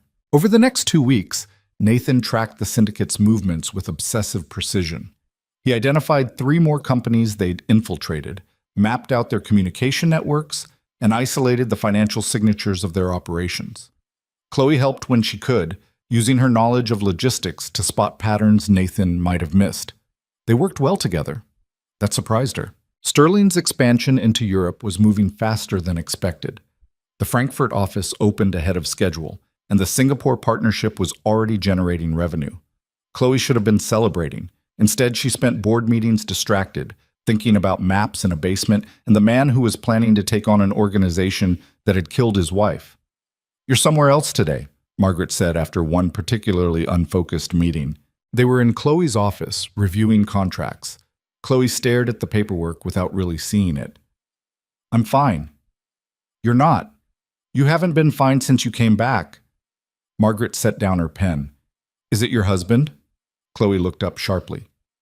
"What?" "Elias. You never talk about him, and when you do, you get this look." "What look?" "Like you're trying to solve a problem you can't figure out." Chloe laughed, despite herself. "That's accurate." Margaret leaned forward. "Can I ask you something personal?" "You're going to anyway. Do you love him?" It was the second time in 2 weeks someone had asked her that question. Chloe still didn't have an answer. "I don't know," she said honestly. "I don't know what love is supposed to feel like. It's supposed to feel like you can't imagine your life without them. Like they're the first person you think about in the morning and the last person you think about at night." "That sounds exhausting," Margaret smiled. "It is, but it's also worth it." Chloe thought about Nathan in the basement, tracking criminals across the globe, about Lily asking if they were really married, about the way her chest tightened when she walked into the brownstone and saw them together. "He's planning something dangerous," she said. "Can you stop him?" "I don't think so." "Then help him. Whatever it is, help him. Because if something happens to him and you didn't try, you'll regret it for the rest of your life." Margaret left. Chloe sat in her office for a long time, staring at the city through her window. Then she called Nathan. He answered on the second ring. "What's wrong?" "Nothing. I want to help, with whatever you're planning. I want in." There was a pause, then Nathan said, "Okay, come home, we'll talk." Home. He'd said it so casually, like the brownstone had always been home, like they'd always been a family. Maybe they had. That night, Nathan laid out his plan. They sat in the basement, just the two of them. Lily was asleep upstairs. The screens glowed in the darkness, casting blue light across Nathan's face. "The syndicate operates through a network of intermediaries," he explained. "Shell companies, offshore accounts, people who don't know who they're really working for. But at the center, there's a core group, 5 people who make all the decisions." He pulled up photos. 5 faces Chloe didn't recognize. Viktor Sokolov, former KGB, now runs their Eastern European operations. Lin Chen, tech genius who manages their digital infrastructure. Maria Santos, money laundering expert based in Panama. James Cross, their fixer. Handles problems that can't be solved with money. Nathan paused on the last photo. And this is Diana Volkov. She's the one who ordered Sarah's death. The woman in the photo was beautiful in a cold, precise way. Sharp cheekbones, ice blue eyes, dark hair pulled back severely. She looked like someone who'd never smiled in her life. "She's the head of the syndicate?" Chloe asked. "She's the heir. Her father founded it 30 years ago. When he died, she took over. Made it more ruthless, more efficient." Nathan's jaw tightened. "She's the one I need to reach. To kill her. To end this." Chloe studied the photo. "Nathan, if you go after her, she'll come after me."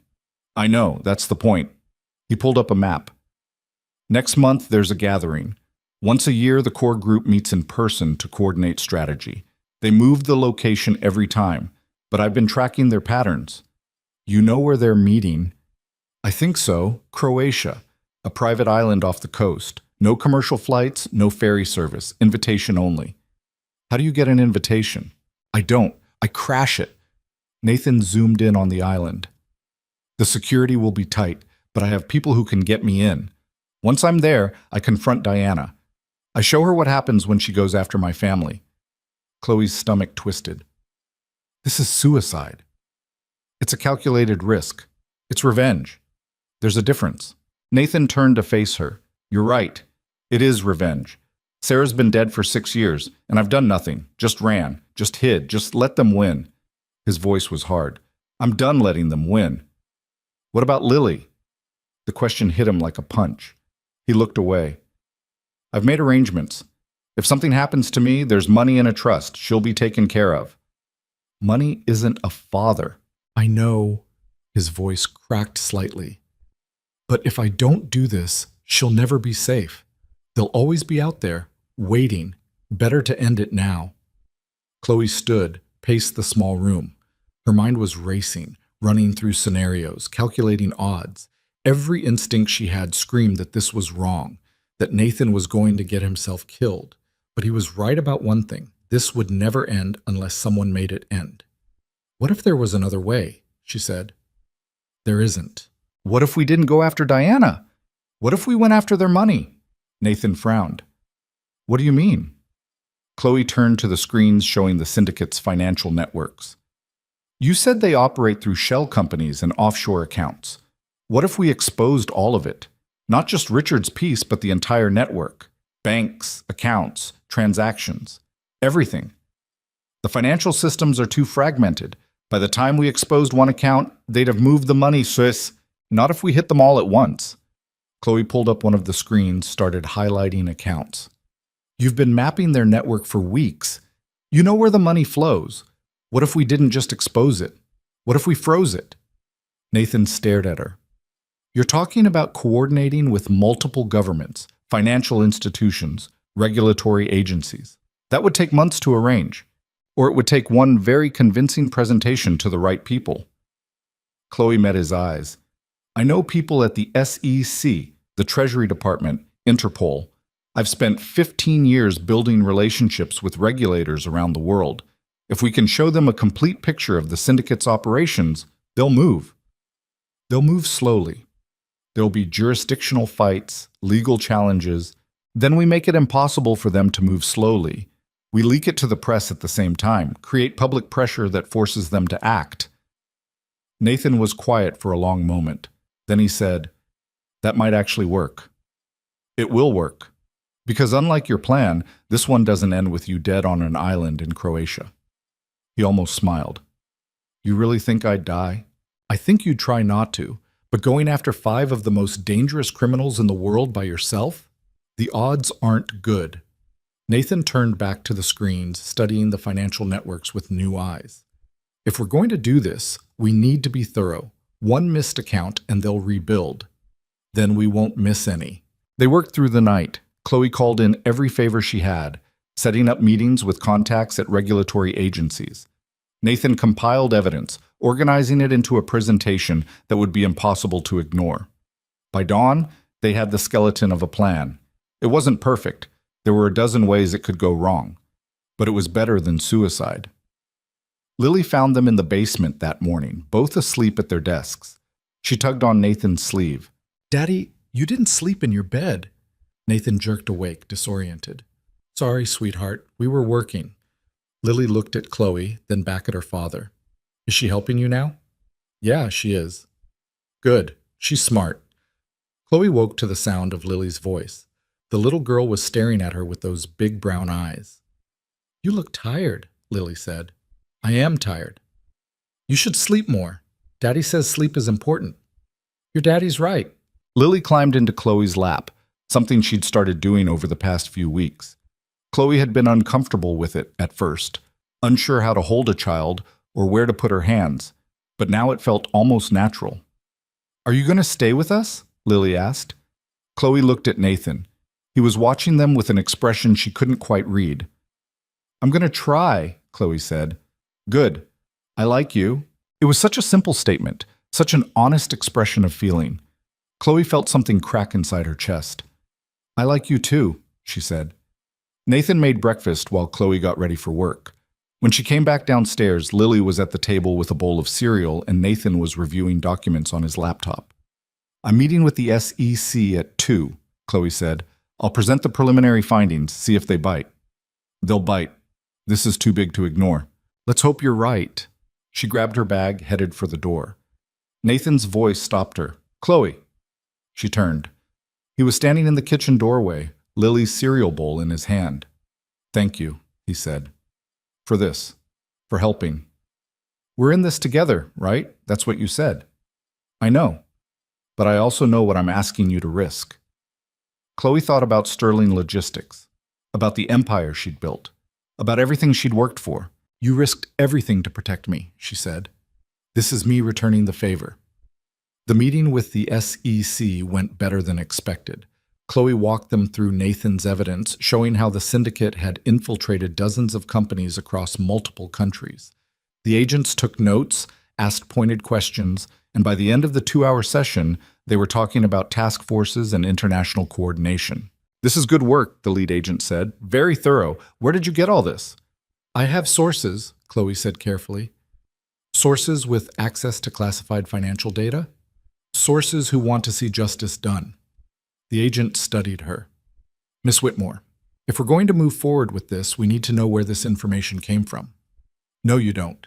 You need to verify it, which you can do independently. Once you've confirmed it's legitimate, the source becomes irrelevant. The agent didn't look happy. But he also didn't push. We'll be in touch, he said. Chloe left the meeting and went straight to the brownstone. Nathan was in the basement on the phone again. When he saw her, he wrapped up the call. How'd it go? They're interested. Cautious, but interested. She sat down.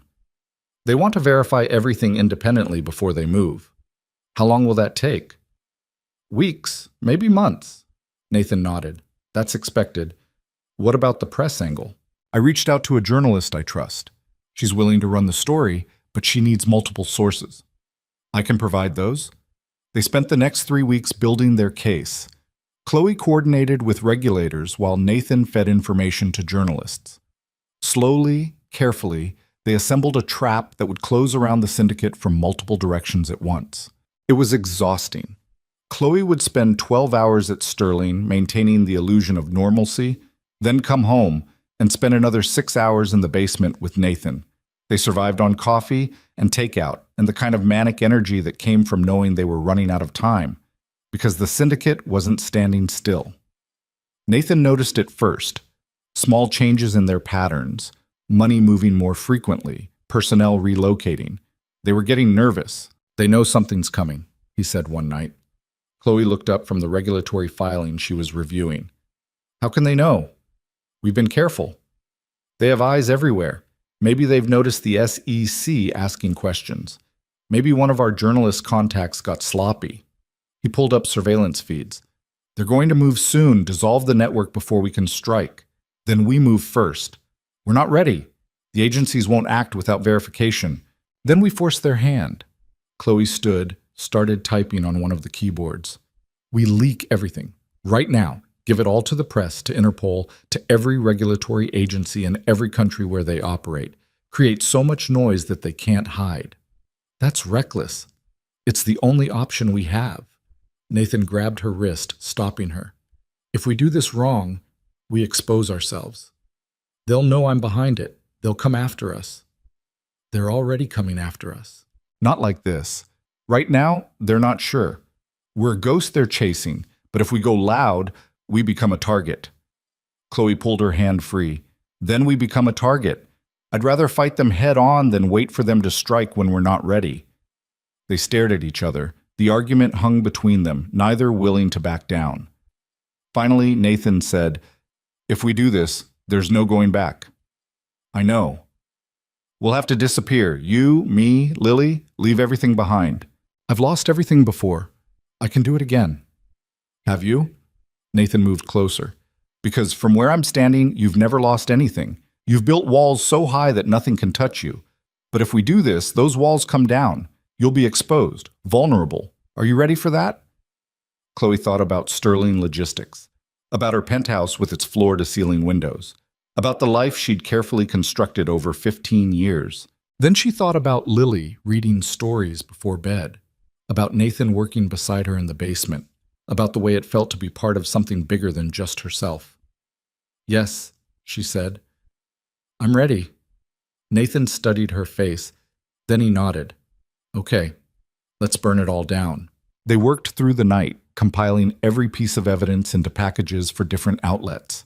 Financial data went to the SEC and Interpol. Corporate infiltration details went to business journalists. Personal information about the Core Five went to investigative reporters who specialized in organized crime. By dawn, they'd sent everything. And then they waited. The first story broke at 9 a.m. A major financial news network ran with the headline, "International Syndicate Infiltrates Dozens of Major Corporations." By noon, every news outlet in the world was covering it. By evening, law enforcement agencies in 12 countries had announced investigations. The syndicate's network began to collapse. Chloe watched it happen from Sterling's offices, watched companies announce emergency audits, watched executives resign, watched stock prices plummet as the truth came out. Margaret appeared in her doorway. "Have you seen the news?" "Hard to miss." "Chloe, some of the companies they're mentioning, we've worked with them. If Sterling gets dragged into this, we won't. We're clean." Chloe stood, grabbed her bag. "I need to go." "Go where?" "Home." She left before Margaret could ask any more questions. On the way to the brownstone, her phone rang. Unknown number. She answered anyway. "Hello?" A woman's voice, cold and precise. "Mrs. Mercer, or should I call you Miss Whitmore?" Chloe's blood froze. "Who is this?" "My name is Diana Volkov. I believe your husband knows me." Chloe pulled over, hands shaking. "What do you want?" "I want what's mine. Nathan Vanguard destroyed something that took 30 years to build. I'm going to make him pay for that." "He's not afraid of you." Diana laughed. It was a terrible sound. "He should be. Because I know where you live, Chloe.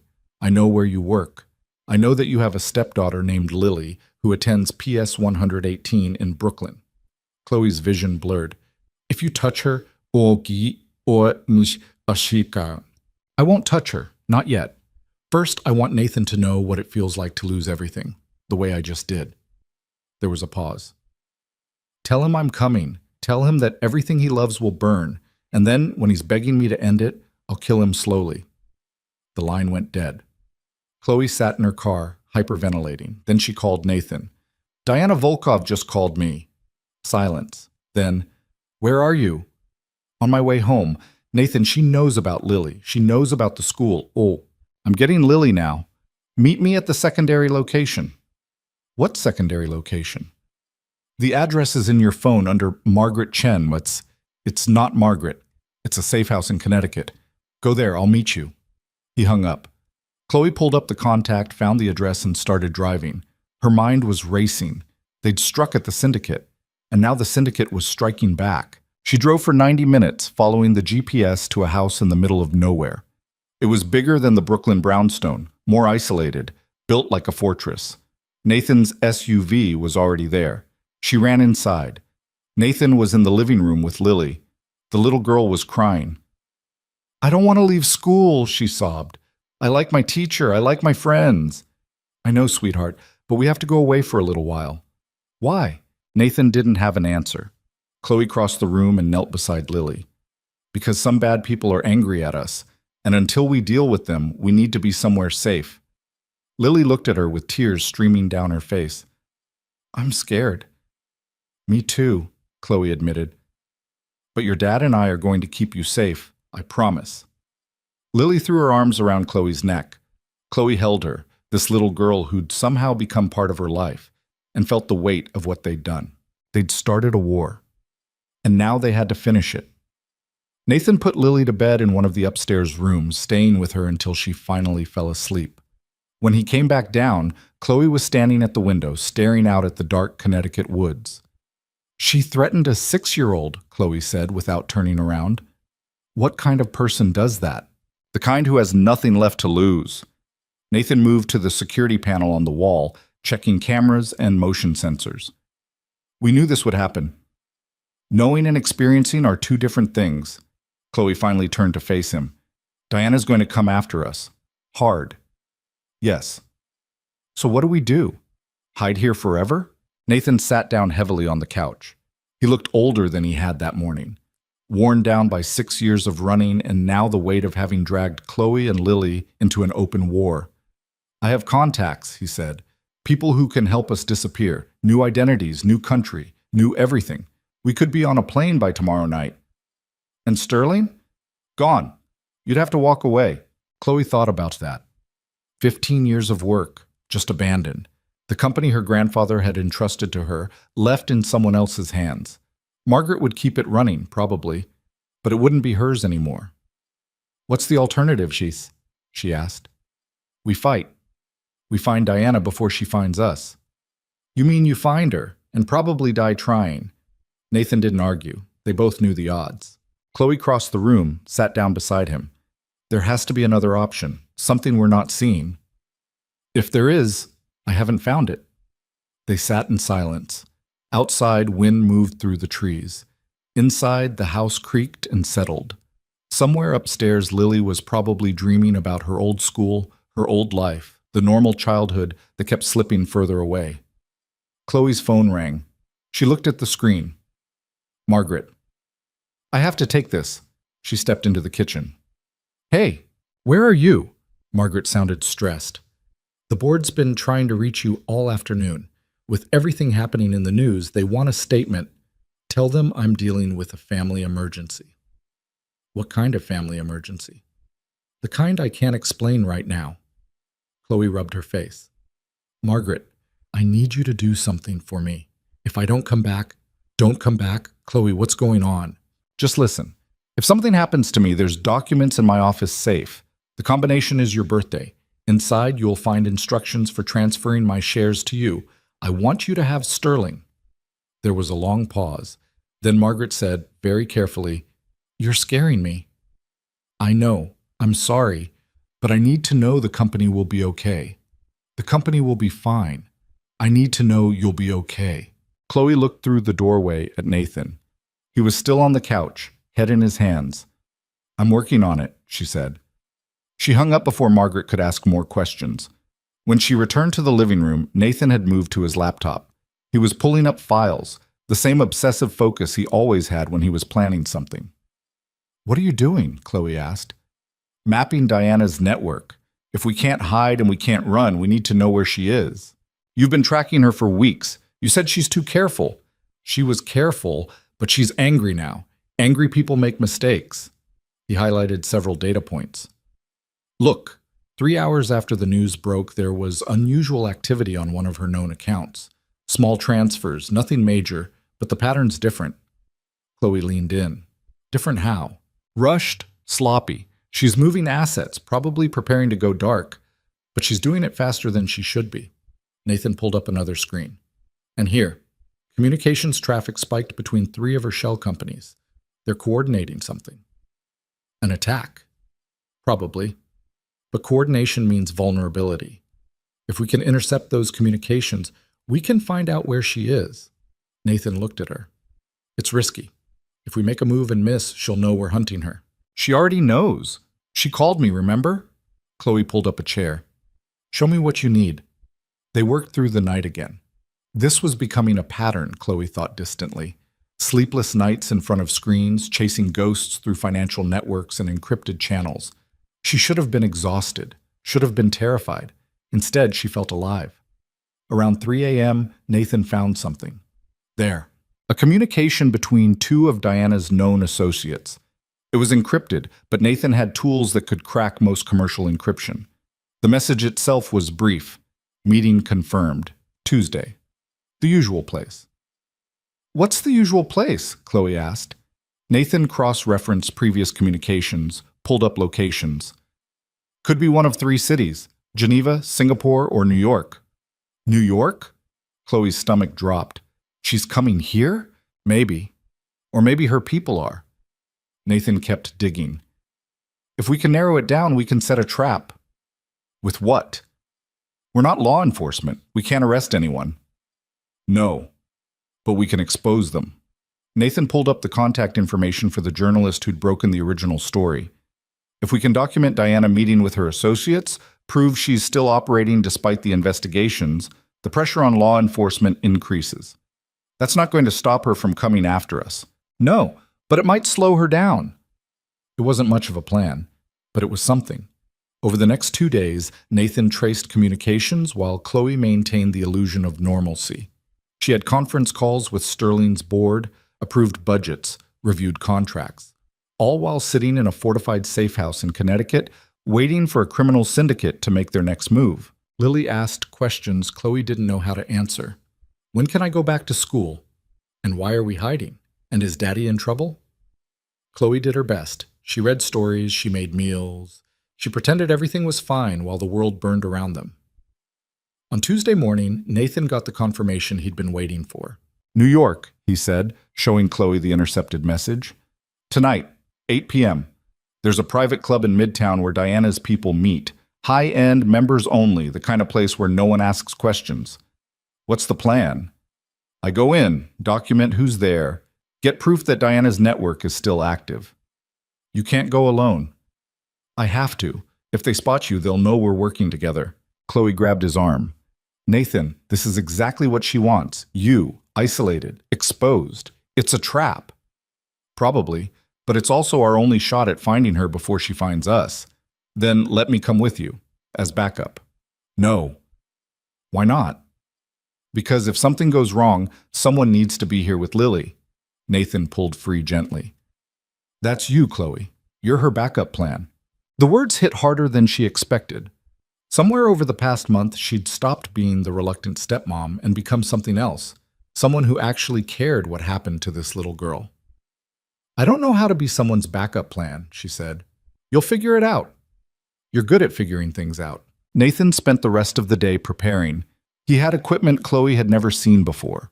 Cameras disguised as buttons, audio recorders smaller than a fingernail, devices that could clone security badges.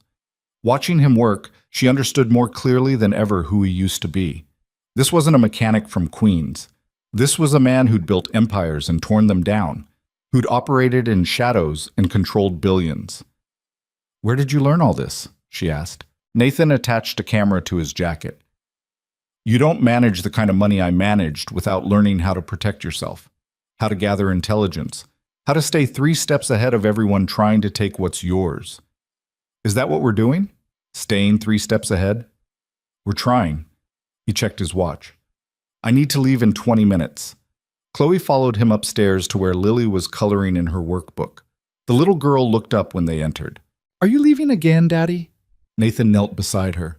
Just for a few hours. Chloe's going to stay with you. Lily glanced at Chloe, then back at her father. Will you come back? Always, sweetheart. I always come back. But his voice had a tremor in it, a hairline crack that suggested he wasn't as sure as he wanted to be. Lily threw her arms around his neck. Be careful. I will. He held her for a long moment. Then he stood, kissed the top of her head, and walked out. Chloe followed him downstairs. At the door, she stopped him. Nathan, he turned. If this goes wrong, it won't. But if it does, I need you to know. She struggled to find the words. I need you to know that this wasn't a mistake. Any of it. The marriage, the fighting, all of it. It wasn't a mistake. Nathan stepped closer. For a moment, Chloe thought he might kiss her. Instead, he just touched her cheek gently. I'll come back, he said. I promise. Then he was gone. Chloe stood in the empty house, listening to the sound of his car pulling away. Upstairs, Lily was humming. Outside, darkness was falling. She pulled out her phone and called Margaret. I need you to do something else for me. Chloe, what's going on? I need you to send everything you have on the club called Meridian in Midtown. Member lists, security protocols, building layouts. Everything. Why? Because my husband's walking into a trap and I'm not going to let him die. There was a pause. Then Margaret said, I'll send it to you in 10 minutes. Make it 5. Chloe hung up. She went upstairs, found Lily still coloring. Hey, kiddo, I need to go out for a little bit. Lily looked up, eyes wide. You're leaving too? Just for a few hours, but I need you to stay here, okay? Lock all the doors, don't open them for anyone except me or your dad. I'm scared. I know, but you're brave, braver than you know. Chloe knelt down. Can you do this for me? Lily nodded slowly. Okay. Chloe showed her how to engage the locks, how to check the security cameras on the tablet Nathan had left. Then she did something she'd never done before. She pulled Lily into a hug. I'll be back soon, I promise. The drive to Manhattan took 90 minutes. Chloe spent the entire time reviewing the information Margaret had sent. The Meridian Club occupied the top floor of a historic building in Midtown. Members only, invitation required, security tighter than most government buildings. Getting in would be impossible. Unless you had a billion-dollar logistics company with connections to every corporate entity in New York. Chloe made 3 phone calls. The first was to a security consultant Sterling used, a man who owed her several favors. The second was to a board member whose husband was on the Meridian's membership committee. The third was to her driver. I need you to meet me at 47th and Madison. Now. By the time she reached Manhattan, she had everything she needed. A fake membership card, a cover story, and a very expensive dress that she'd had her assistant buy and leave in the car. She changed in the back seat, applied makeup using the rearview mirror, and stepped out looking like she belonged at a place like the Meridian. The club's entrance was understated, just a brass plaque and a doorman in a black suit. Chloe handed him her fake membership card. He scanned it, frowned slightly, then nodded. Good evening, Mrs. Mercer. She was in. The elevator took her to the top floor. The doors opened onto a space that screamed old money. Dark wood, leather furniture, art that probably cost more than most people's houses. Quiet conversations happening in corners, servers moving silently with trays of champagne. Chloe grabbed a glass and started scanning the room. She spotted Nathan almost immediately.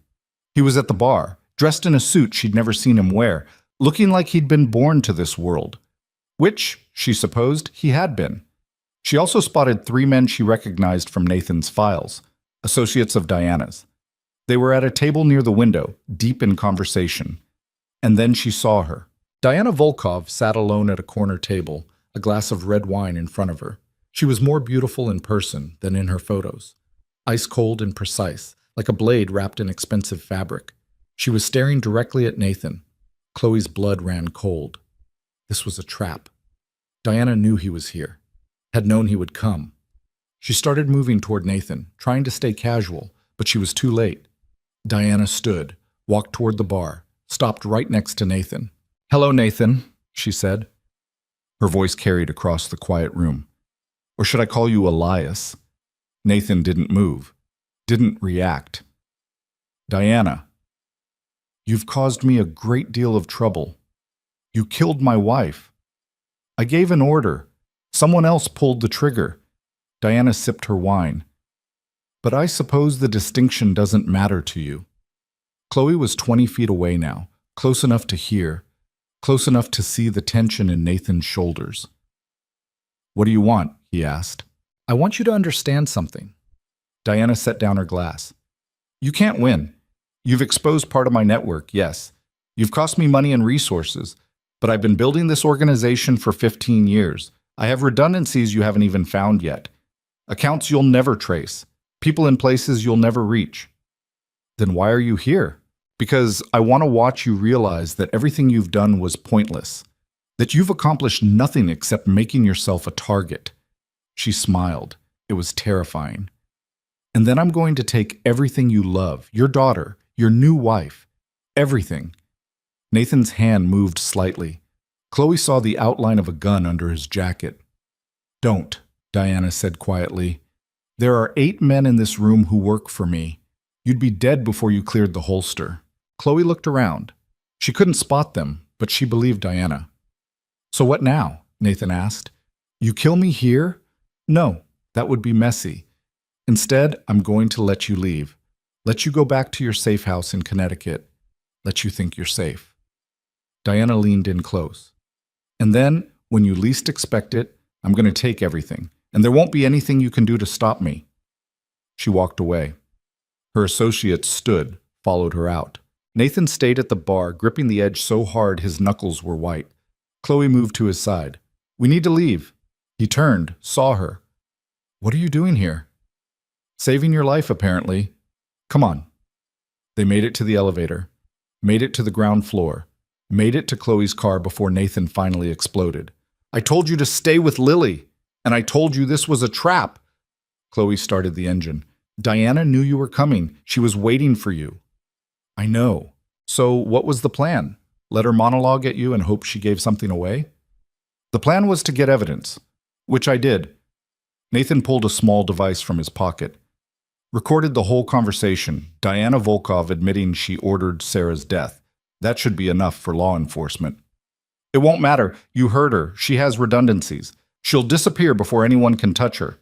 Nathan slammed his fist against the dashboard. Then what the hell are we supposed to do? Chloe drove in silence for several blocks.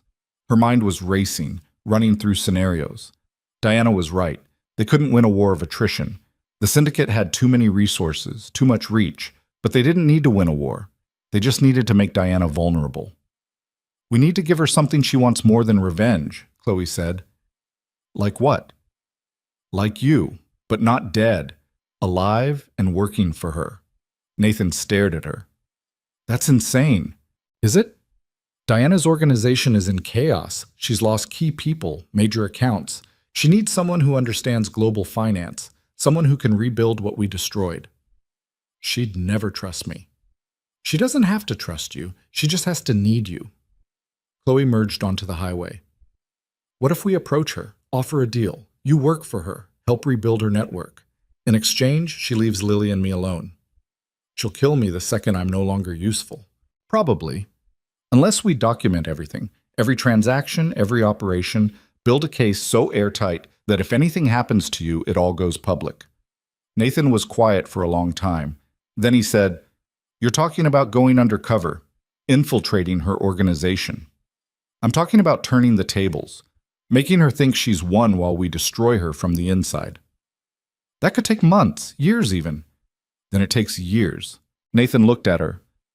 You'd give up Sterling? Your life? For this?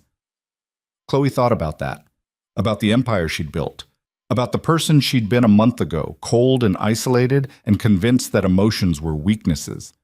I'd give it up to keep Lily safe, she said. To keep you safe, yes. They drove back to Connecticut in silence. When they arrived, Lily was exactly where Chloe had left her, sitting on the couch with her rabbit. You came back, the little girl said. We both did. Chloe sat down beside her. We'll always come back. Nathan disappeared into the basement to work on Chloe's plan. She stayed upstairs with Lily, made her dinner, got her ready for bed. When she tucked the little girl in, Lily grabbed her hand. Are you my mom now? The question caught Chloe off guard. I don't know. Do you want me to be? Lily considered this with the seriousness only a 6-year-old could muster. I think so. You're not like my real mom. Daddy says she was really nice and good at helping people. You're kind of mean sometimes. Chloe almost laughed. I am kind of mean. But you came back, and you keep me safe, so I think that makes you my mom. Something in Chloe's chest cracked wide open. She'd spent 15 years building walls, and this little girl had just demolished them with a dozen words. Okay, she said quietly. Then I'm your mom. Lily smiled and closed her eyes. Within minutes, she was asleep. Chloe found Nathan in the basement.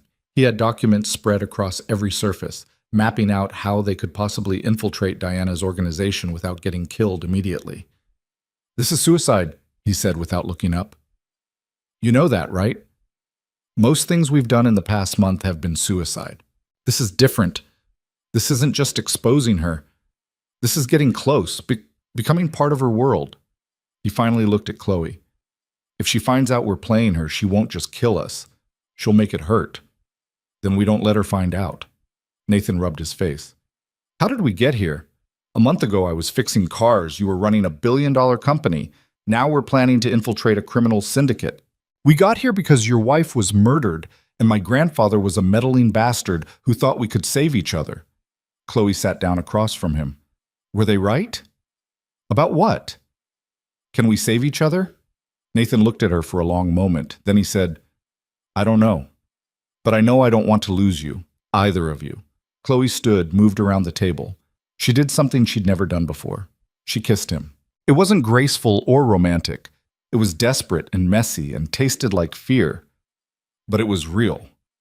When they broke apart, Nathan said, "What was that for?" Because if we're going to do this, if we're really going to walk into Diana's world and try to destroy her, I need you to know that this stopped being a business arrangement weeks ago. When? I don't know. Maybe when you killed 4 men in my living room. Maybe when you gave up your plan to die in Croatia. Maybe when I watched you read Lily a story and realized you were the only person who'd ever made me feel like I could be something other than ice. Chloe touched his face. It doesn't matter when. It just matters that it happened. Nathan pulled her close. If we do this, there's no going back. We're all in. Together. I know. And if it goes wrong, then it goes wrong. But at least we tried. They held each other in the dim basement, surrounded by evidence of the war they were about to fight. And for just a moment, Chloe let herself believe they might actually survive this. The next morning, Nathan made the call. He used an encrypted line, routing it through a dozen countries. When Diana answered, her voice was cold. "Nathan, I didn't expect to hear from you so soon. I have a proposal." "I'm listening."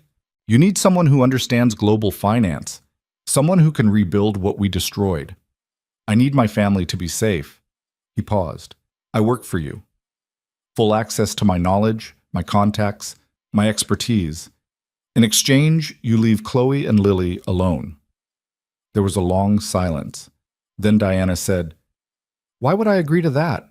I could just take what I want from you. You could try, but I've spent 6 years staying ahead of you. You think you can break me? You're welcome to try, but it'll cost you time you don't have." Nathan's voice hardened. "Your organization is bleeding. Law enforcement is circling. You need someone who can stop the hemorrhaging. I'm offering myself. Take it or leave it." Another pause. Chloe could almost hear Diana thinking, calculating odds.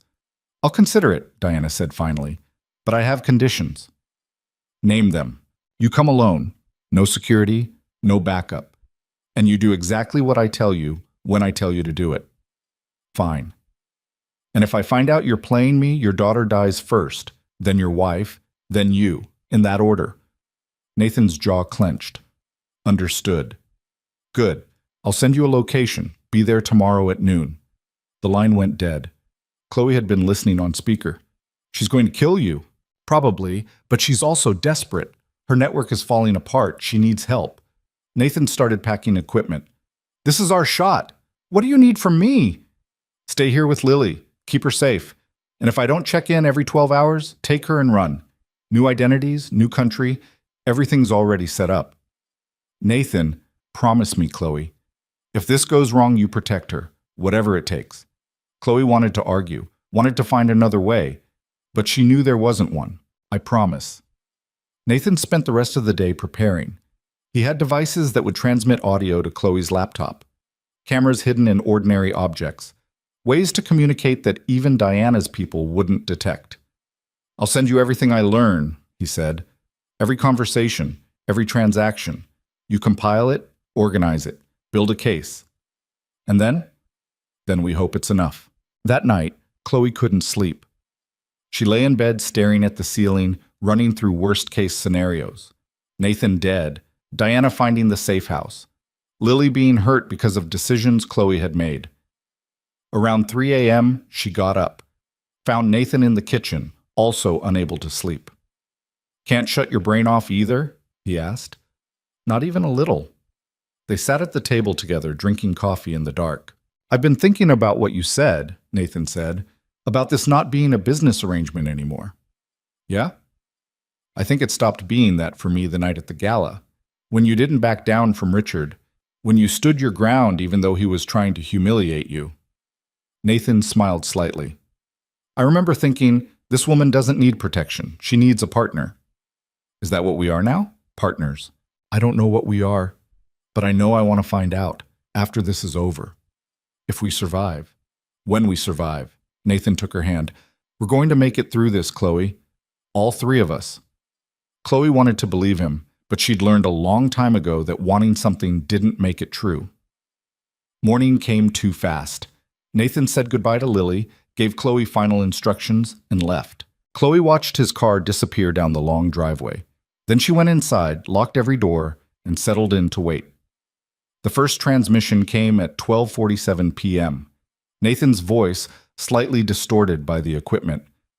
"I'm at the location, some kind of warehouse in New Jersey. Security's heavy, at least a dozen armed men." Then another voice, Diana's. "Welcome, Nathan. I'm so glad you decided to join us. Let's skip the pleasantries. What do you need?" "Right to business. I like that." There was movement, footsteps. "Come with me. I want to show you something." The transmission cut out. Chloe waited, heart pounding. 20 minutes later, it came back. Nathan's voice, barely a whisper. "She's setting up a new network. Already has agreements with 4 major shipping companies. Planning to route money through them, like she did with Sterling." He kept talking, feeding her details. Chloe typed everything into encrypted files, building a timeline of Diana's operations. This went on for 3 days. Nathan would transmit information. Chloe would organize it. Slowly, piece by piece, they were documenting everything Diana was doing. But on the 4th day, something changed. Nathan's transmission came through garbled, static obscuring his words. And when it cleared, Chloe heard something that made her blood run cold. Diana's voice. "Did you really think I wouldn't find them?" "Find what?" "The cameras. The recording devices. All of it." A pause. "You disappoint me, Nathan. I thought you were smarter than this." Chloe's hands shook. She grabbed her phone, started to call him, then stopped. If Diana had found the devices, she had Nathan. Calling would only confirm that Chloe was listening. The transmission continued, Diana's voice calm and cold. "Here's what's going to happen. You're going to call your wife. You're going to tell her to bring your daughter to the address I give you. And you're going to do it convincingly. Because if you don't, I'm going to start removing fingers until you cooperate. Go to hell." That's not the response I was hoping for. There was a sound, a scream. Nathan's scream. Chloe jumped to her feet, nearly knocking over her chair. Lily appeared in the doorway. "What's wrong?" "Nothing, sweetie. Go back upstairs." "But I heard—" "Now, Lily." The little girl ran. Chloe listened to the transmission, heard Nathan breathing hard through pain. "Still want to be defiant?" Diana asked. "Do whatever you want to me. They're not coming." "Then I'll go to them." "I know where your safe house is, Nathan. I've known for 2 days. I was just waiting to see how long you'd keep up this charade." Chloe's vision blurred. Diana knew. Had known all along. "You have 12 hours, Diana continued. "Bring them to me or I come to you. And trust me, you don't want me to come to you." The transmission ended. Chloe stood in the silent kitchen, mind racing. Diana was coming, would be here by morning, and Chloe had a choice. Run, take Lily and disappear like Nathan had told her to, or fight. She looked at the files on her laptop. 4 days of evidence. Not enough to bring down Diana's network, but enough to cause serious damage. Then she looked at the stairs where Lily had disappeared. And she made her decision. She wasn't running anymore. Chloe spent the next hour making calls she'd sworn she'd never make. The first was to Margaret. "I need you to send everything we've compiled on Diana Volkov to every law enforcement agency you can think of. FBI, Interpol, SEC, Treasury, everyone." "Chloe, what's happening?" "Just do it." "And Margaret, if I don't call you by tomorrow morning, make sure Sterling goes to someone who'll actually care about it, not the board. Someone who remembers what my grandfather built." "You're scaring me." "Good. That means you're paying attention." The second call was to Nathan's security contact, the man who'd helped them escape the penthouse. "I need an extraction team, Connecticut, armed, and I need them in 3 hours." "That's expensive." "I don't care what it costs." The third call was to a number Nathan had made her memorize. A voice answered in Russian. Chloe spoke carefully, using the phrases Nathan had taught her. "This is Vanguard's contingency. I need the failsafe activated." There was a pause. Then the voice switched to English. "Confirm authorization." Chloe recited a string of numbers from memory. Another pause. "Confirmed. Failsafe will execute in 48 hours unless countermanded. Make it 24. That's not recommended." "I'm not asking for recommendations." She hung up. The failsafe was Nathan's final insurance policy. If activated, every piece of evidence he'd ever compiled on the syndicate would be released simultaneously to media outlets and law enforcement agencies worldwide. It was meant to be triggered only if he died. Chloe was triggering it now, because if Diana wanted a war, she was going to get one. She found Lily upstairs, sitting on her bed with her rabbit. The little girl looked terrified. "Are we in trouble?" Lily asked. Chloe sat down beside her. For a moment, she didn't know what to say. How do you explain to a 6-year-old that her father was being tortured and that people were coming to kill them? "Yes," she said finally. We're in trouble." Lily's lip trembled. "Is Daddy okay?" "I don't know, sweetheart, but I'm going to find out." "How?" Chloe took Lily's small hand in hers. "Do you remember what I told you about being brave?" Lily nodded. "I need you to be brave now, braver than you've ever been. Some people are coming to help us, and then we're going to go get your dad. The bad people are going to try to stop us." "Yes." "Are you scared?" Chloe thought about lying, but this little girl deserved honesty. "I'm terrified." Lily squeezed her hand. "That's okay. Daddy says being scared doesn't mean you're not brave. It just means what you're doing is important." Chloe felt tears prick her eyes. She'd spent 32 years avoiding feelings, building walls, convincing herself that emotion was weakness. And here was this 6-year-old teaching her what courage actually looked like. "Your dad's a smart man," Chloe said. "I know." Lily leaned against her. "Are you going to be my mom forever?" "If you'll have me." "Okay, but you have to promise to come back, you and Daddy both." Chloe pulled her close. "I promise." She didn't know if it was a promise she could keep, but she was going to die trying. The extraction team arrived at sunset. 4 men in tactical gear, heavily armed, faces hidden behind masks. The leader introduced himself as Marcus. "We were told you need transport and security. I need you to get me into a warehouse in New Jersey, and I need my stepdaughter somewhere safe." Marcus looked at Lily, then back at Chloe. "Ma'am, with all due respect, taking a child into a combat situation. She's not going into the combat situation. You're taking her to a secondary location, a hotel in Manhattan, presidential suite, registered under a fake name. You stay with her until I call you. And if you don't call, then you get her out of the country. There's a contact in London who will take her. Everything's already arranged." Marcus studied her. "What about you?" "I'm going to get my husband back." One of the other team members spoke up. "That warehouse is a fortress. We'd need a small army to breach it."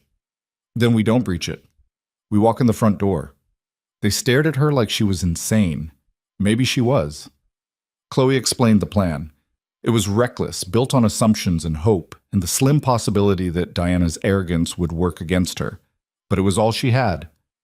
"This is suicide," Marcus said when she finished. "Probably. Are you in or out?" He looked at his team. They nodded. "We're in. But if this goes wrong, make sure Lily gets to London."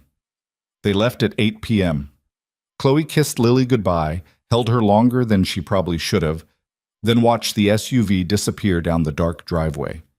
The remaining 3 team members loaded into a second vehicle with Chloe.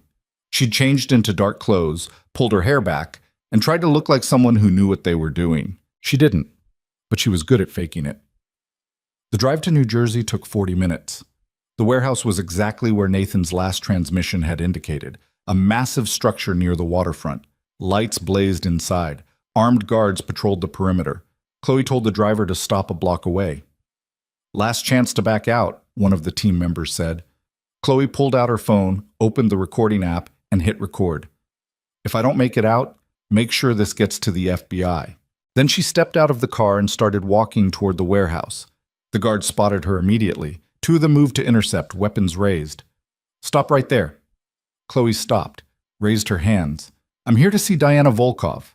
"Who are you?" "Chloe Whitmore. I believe she's expecting me." The guards exchanged glances.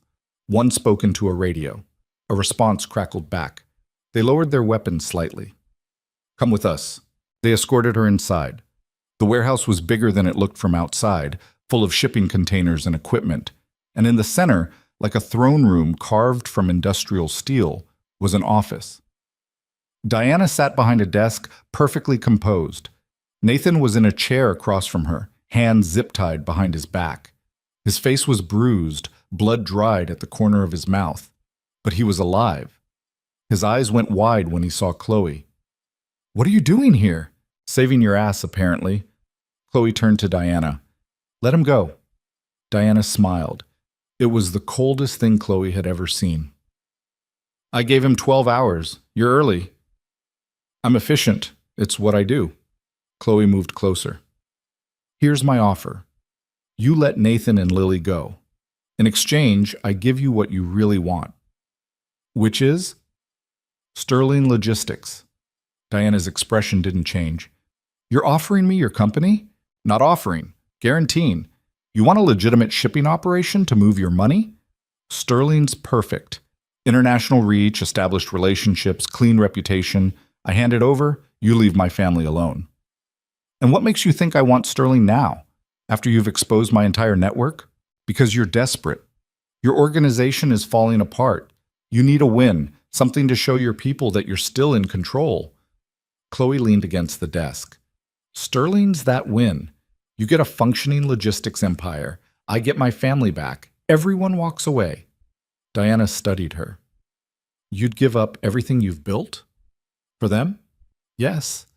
That's remarkably stupid." "Maybe. Or maybe it's the only thing that matters." Diana stood, moved around the desk. She was shorter than Chloe had expected, but she radiated danger. "I'll consider your offer," Diana said. "But first, I want to make sure you understand the situation." She pulled out a gun, pressed it against Nathan's temple. "If you're lying, if this is some kind of trick, I pull this trigger and your husband's brains decorate my office. Do we have an understanding?" Chloe's heart hammered. "We have an understanding." "Good." Diana lowered the gun. "Tell me how this works. How do you transfer control of Sterling without raising suspicions?" Chloe pulled out her phone, opened a document. "I've already drafted the paperwork. Emergency transfer of shares due to personal crisis. The board will approve it if I push hard enough. It'll take 48 hours to finalize. And in those 48 hours, what stops you from warning them?" "Nothing, except I won't." "Why should I believe you?" "Because I'm not you." Chloe met Diana's cold eyes. "I don't sacrifice the people I love for power or money or revenge. I sacrifice the power and money to save them. That's the difference between us." Diana stared at her for a long moment. Then she laughed. It was a brittle sound, like breaking glass. "You really think you're better than me?" "No. I think I'm different. And right now, different is what's going to keep us all alive." Diana turned to Nathan. "What do you think? Is she telling the truth?" Nathan looked at Chloe. Their eyes met. In that moment, she tried to communicate everything she couldn't say out loud. That the failsafe was running, that law enforcement was already moving, that this was all a stalling tactic. "She's telling the truth," Nathan said. "Chloe doesn't bluff." Diana considered this. Then she nodded. "Fine. You have 48 hours. Transfer Sterling to the shell company I designate. Once the paperwork is finalized and I have control, I'll release you both." "What about Lily?" "The child is leverage. She stays with me until the transfer is complete." "No." Chloe's voice was hard. "Lily goes free now. You keep Nathan and me. The transfer happens either way." "That's not how negotiation works." "It is when you're negotiating with someone who has nothing left to lose." Chloe pulled out her phone again.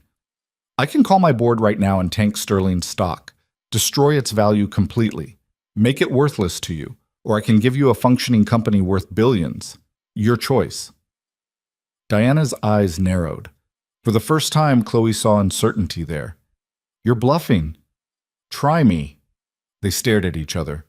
The warehouse was silent except for the distant sound of machinery. Finally, Diana said, "The child goes free, but you and Nathan stay, and if anything goes wrong with the transfer, you both die slowly. Deal." Diana made a call, spoke in Russian, hung up. "Your stepdaughter will be released within the hour. My people will deliver her to a location of your choosing." Chloe gave her the address of the hotel where Marcus was waiting. Diana made another call, relayed the information. "Now we wait," Diana said. The next 48 hours were the longest of Chloe's life. They kept her and Nathan in separate rooms, both under guard.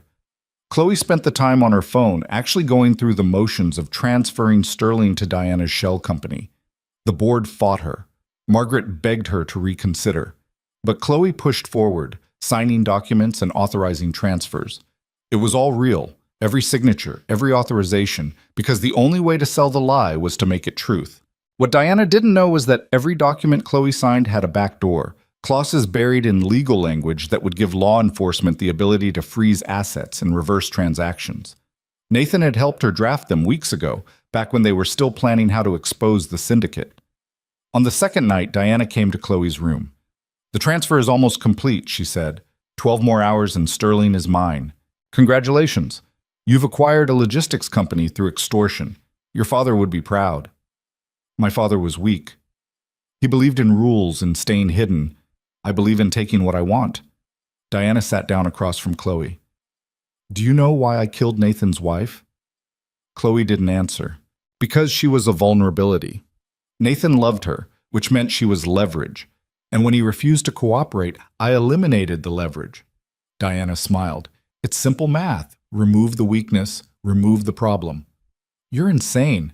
I'm practical. There's a difference." Diana leaned forward. "You should understand. You've built your entire life on being practical, on cutting out anything that makes you vulnerable." "I used to think that way. I was wrong. Were you? Look where loving people has gotten you. You're about to lose your company. Your husband is zip-tied in a warehouse. Your stepdaughter is traumatized. All because you let yourself care." Chloe met Diana's eyes. "I'd rather lose everything and have someone worth losing it for than have everything and die alone."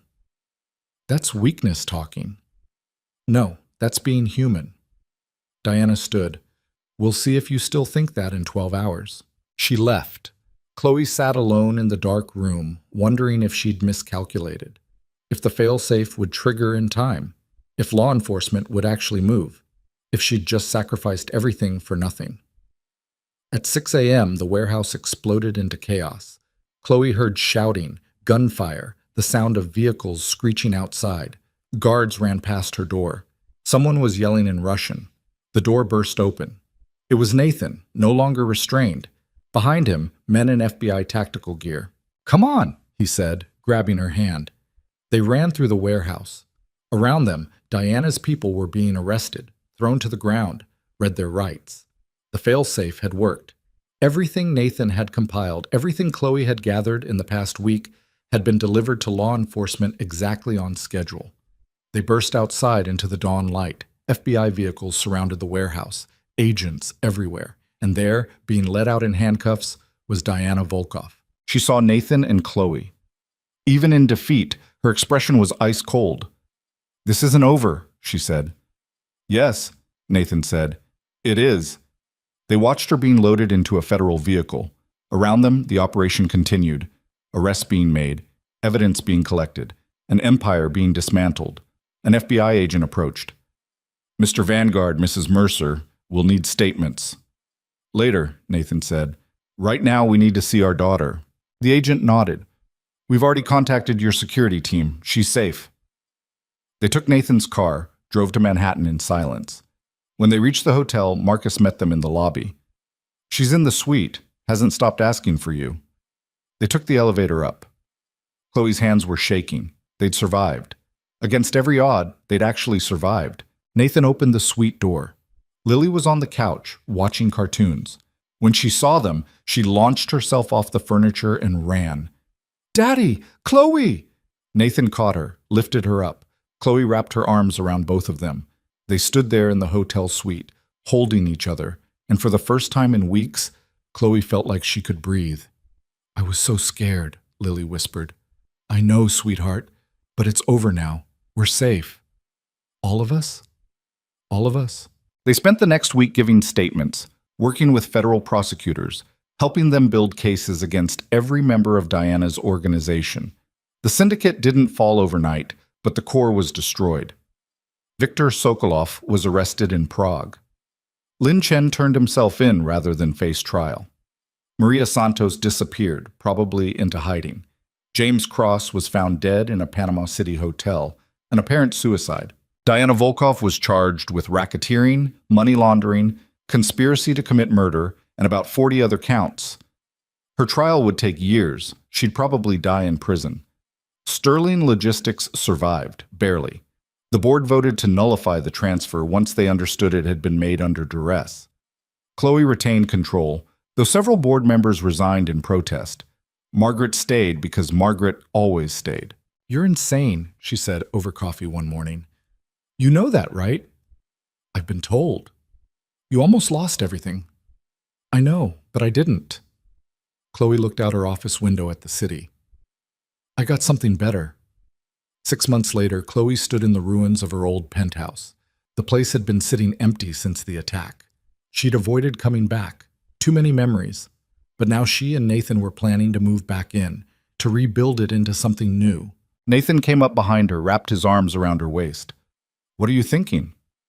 "That this place used to be my fortress, my safe space, and I was completely alone in it. And now? Now I'm realizing that safety doesn't come from walls. It comes from the people who stand beside you when the walls come down." Nathan kissed her temple. "That's very philosophical for someone who once told me emotions were a weakness. I was an idiot. You were scared." "Same thing." Chloe turned to face him. "Thank you." "For what?" "For being patient with me, for not giving up when I was too stubborn to let you in." "You saved my life, Chloe. Multiple times. I think we're even." They heard footsteps. Lily appeared, her light-up sneakers flashing. She'd convinced Nathan to let her pick the design for her new bedroom. The current plan involved purple walls and glow-in-the-dark stars. "Can we get pizza for dinner?" she asked. "Again?" Nathan said. "We had pizza twice this week. But I like pizza." "What about vegetables?" "Pizza has tomato sauce. That's a vegetable." Chloe laughed. "She's got you there." Nathan sighed dramatically. "Fine, pizza, but you're eating a salad tomorrow." Lily made a face but nodded. She took both their hands, pulling them toward the elevator. As they left the empty penthouse, Chloe looked back one more time. In 6 weeks, this place would be rebuilt. Not as a fortress, but as a home. A place where a family lived. Her family. She'd spent 15 years believing that success meant being invulnerable, that power came from isolation, that the only person you could trust was yourself. She'd been wrong about all of it. Real strength wasn't about building walls. It was about knowing when to let them fall. It was about finding people worth being vulnerable for. It was about understanding that sometimes the bravest thing you could do was admit you needed help. Sterling Logistics continued to grow. The European expansion was a massive success. The Singapore partnership was generating more revenue than anyone had projected. Chloe was on track to double the company's value within 3 years. But she worked different hours now. Left the office at 6 instead of 10. Spent evenings with Nathan and Lily instead of buried in spreadsheets. Learned that success didn't have to mean sacrifice. Nathan never went back to being Elias Mercer. Nathan Vanguard was officially alive again, though he stayed out of the financial world. Instead, he worked with law enforcement, helping them understand and dismantle other criminal networks, using his knowledge for something that actually mattered. Lily started therapy. She had nightmares sometimes, memories of her mother's death and the weeks of fear with Diana's people. But she was resilient. Kids were, Chloe learned. They bounced back in ways adults never could. One night, 8 months after Diana's arrest, Chloe tucked Lily into bed in their rebuilt penthouse. The purple walls were exactly as ridiculous as Nathan had predicted. Lily loved them. "Chloe?" Lily said as she was leaving. "Yeah, sweetheart? I'm glad you married Daddy." Chloe smiled. "Me too." Even though it was fake at first? Especially because it was fake at first. Because it taught me that the best things in life are the ones you don't plan for. Lily thought about this. "Like me?" "Exactly like you." She turned off the light and found Nathan in their bedroom working on his laptop. He closed it when she entered. "How's the monster?" "Asleep, finally." Chloe sat down beside him. "I've been thinking." "Dangerous." "Shut up," she smiled. "I've been thinking about what your wife said, about you treating life like a chess game." Nathan's expression sobered. "Yeah? Was she right?" "Probably. I spent so long planning, strategizing, staying 3 steps ahead that I forgot to actually live." He took Chloe's hand. "That's why I disappeared for 6 years. Not just to hide from the syndicate, but because I didn't know how to be anything except what I'd always been. And now, Now I'm figuring it out. With help. He kissed her hand. You changed me, Chloe. Made me realize that some things can't be controlled or predicted. Some things you just have to feel. Chloe leaned against him. I spent 32 years avoiding exactly that.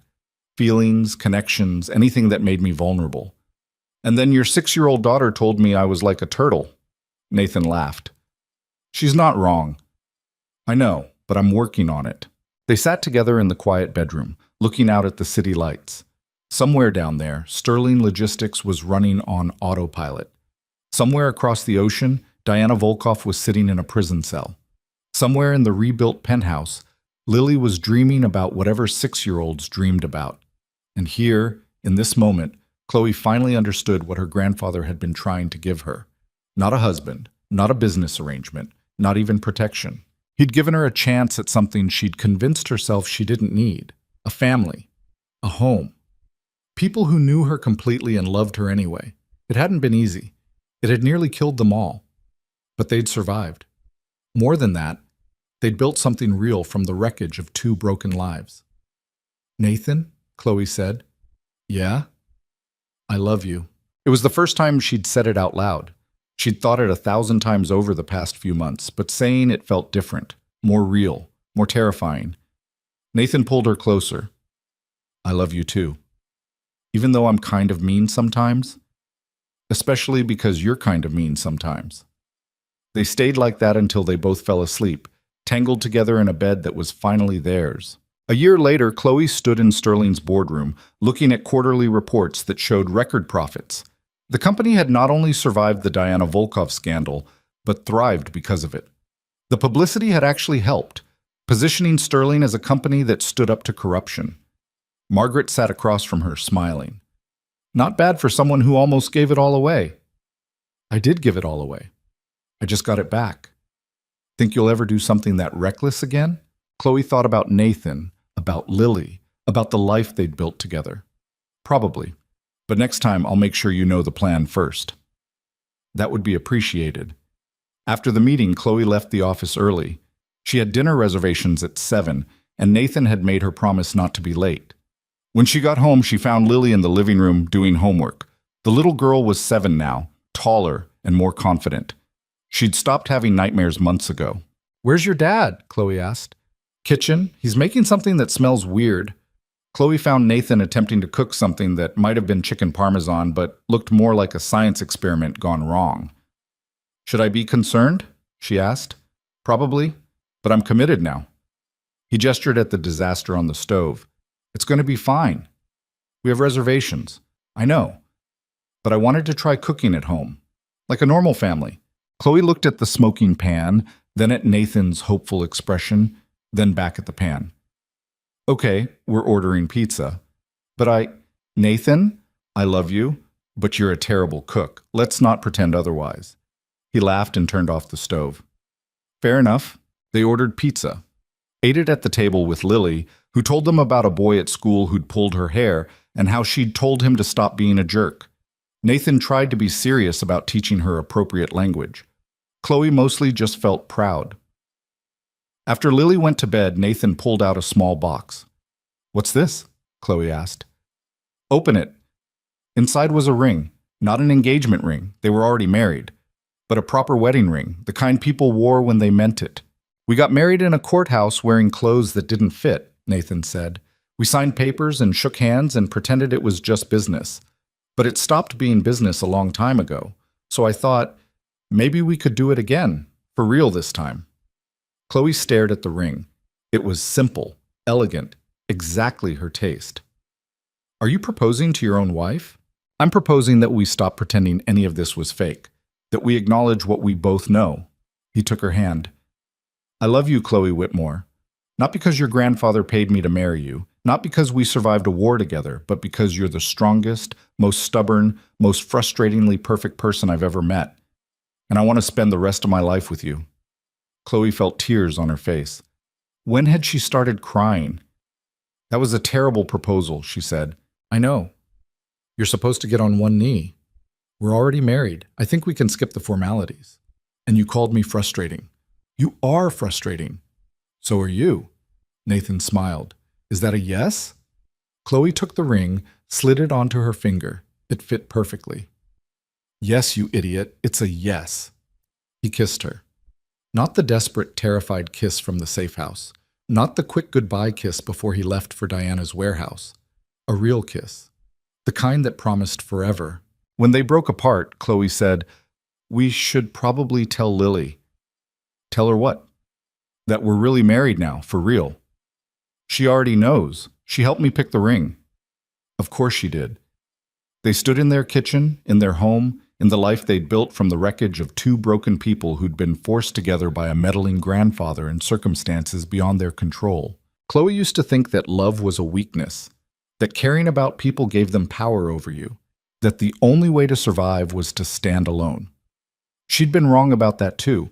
Love wasn't weakness. It was the thing that made you strong enough to face impossible odds. It was the reason you fought when logic said to run. It was the foundation upon which everything else was built. Her grandfather had known that, had understood that all her power and success meant nothing if she had no one to share it with. So he'd given her the one thing she couldn't give herself. A chance. A chance to be vulnerable. A chance to trust someone.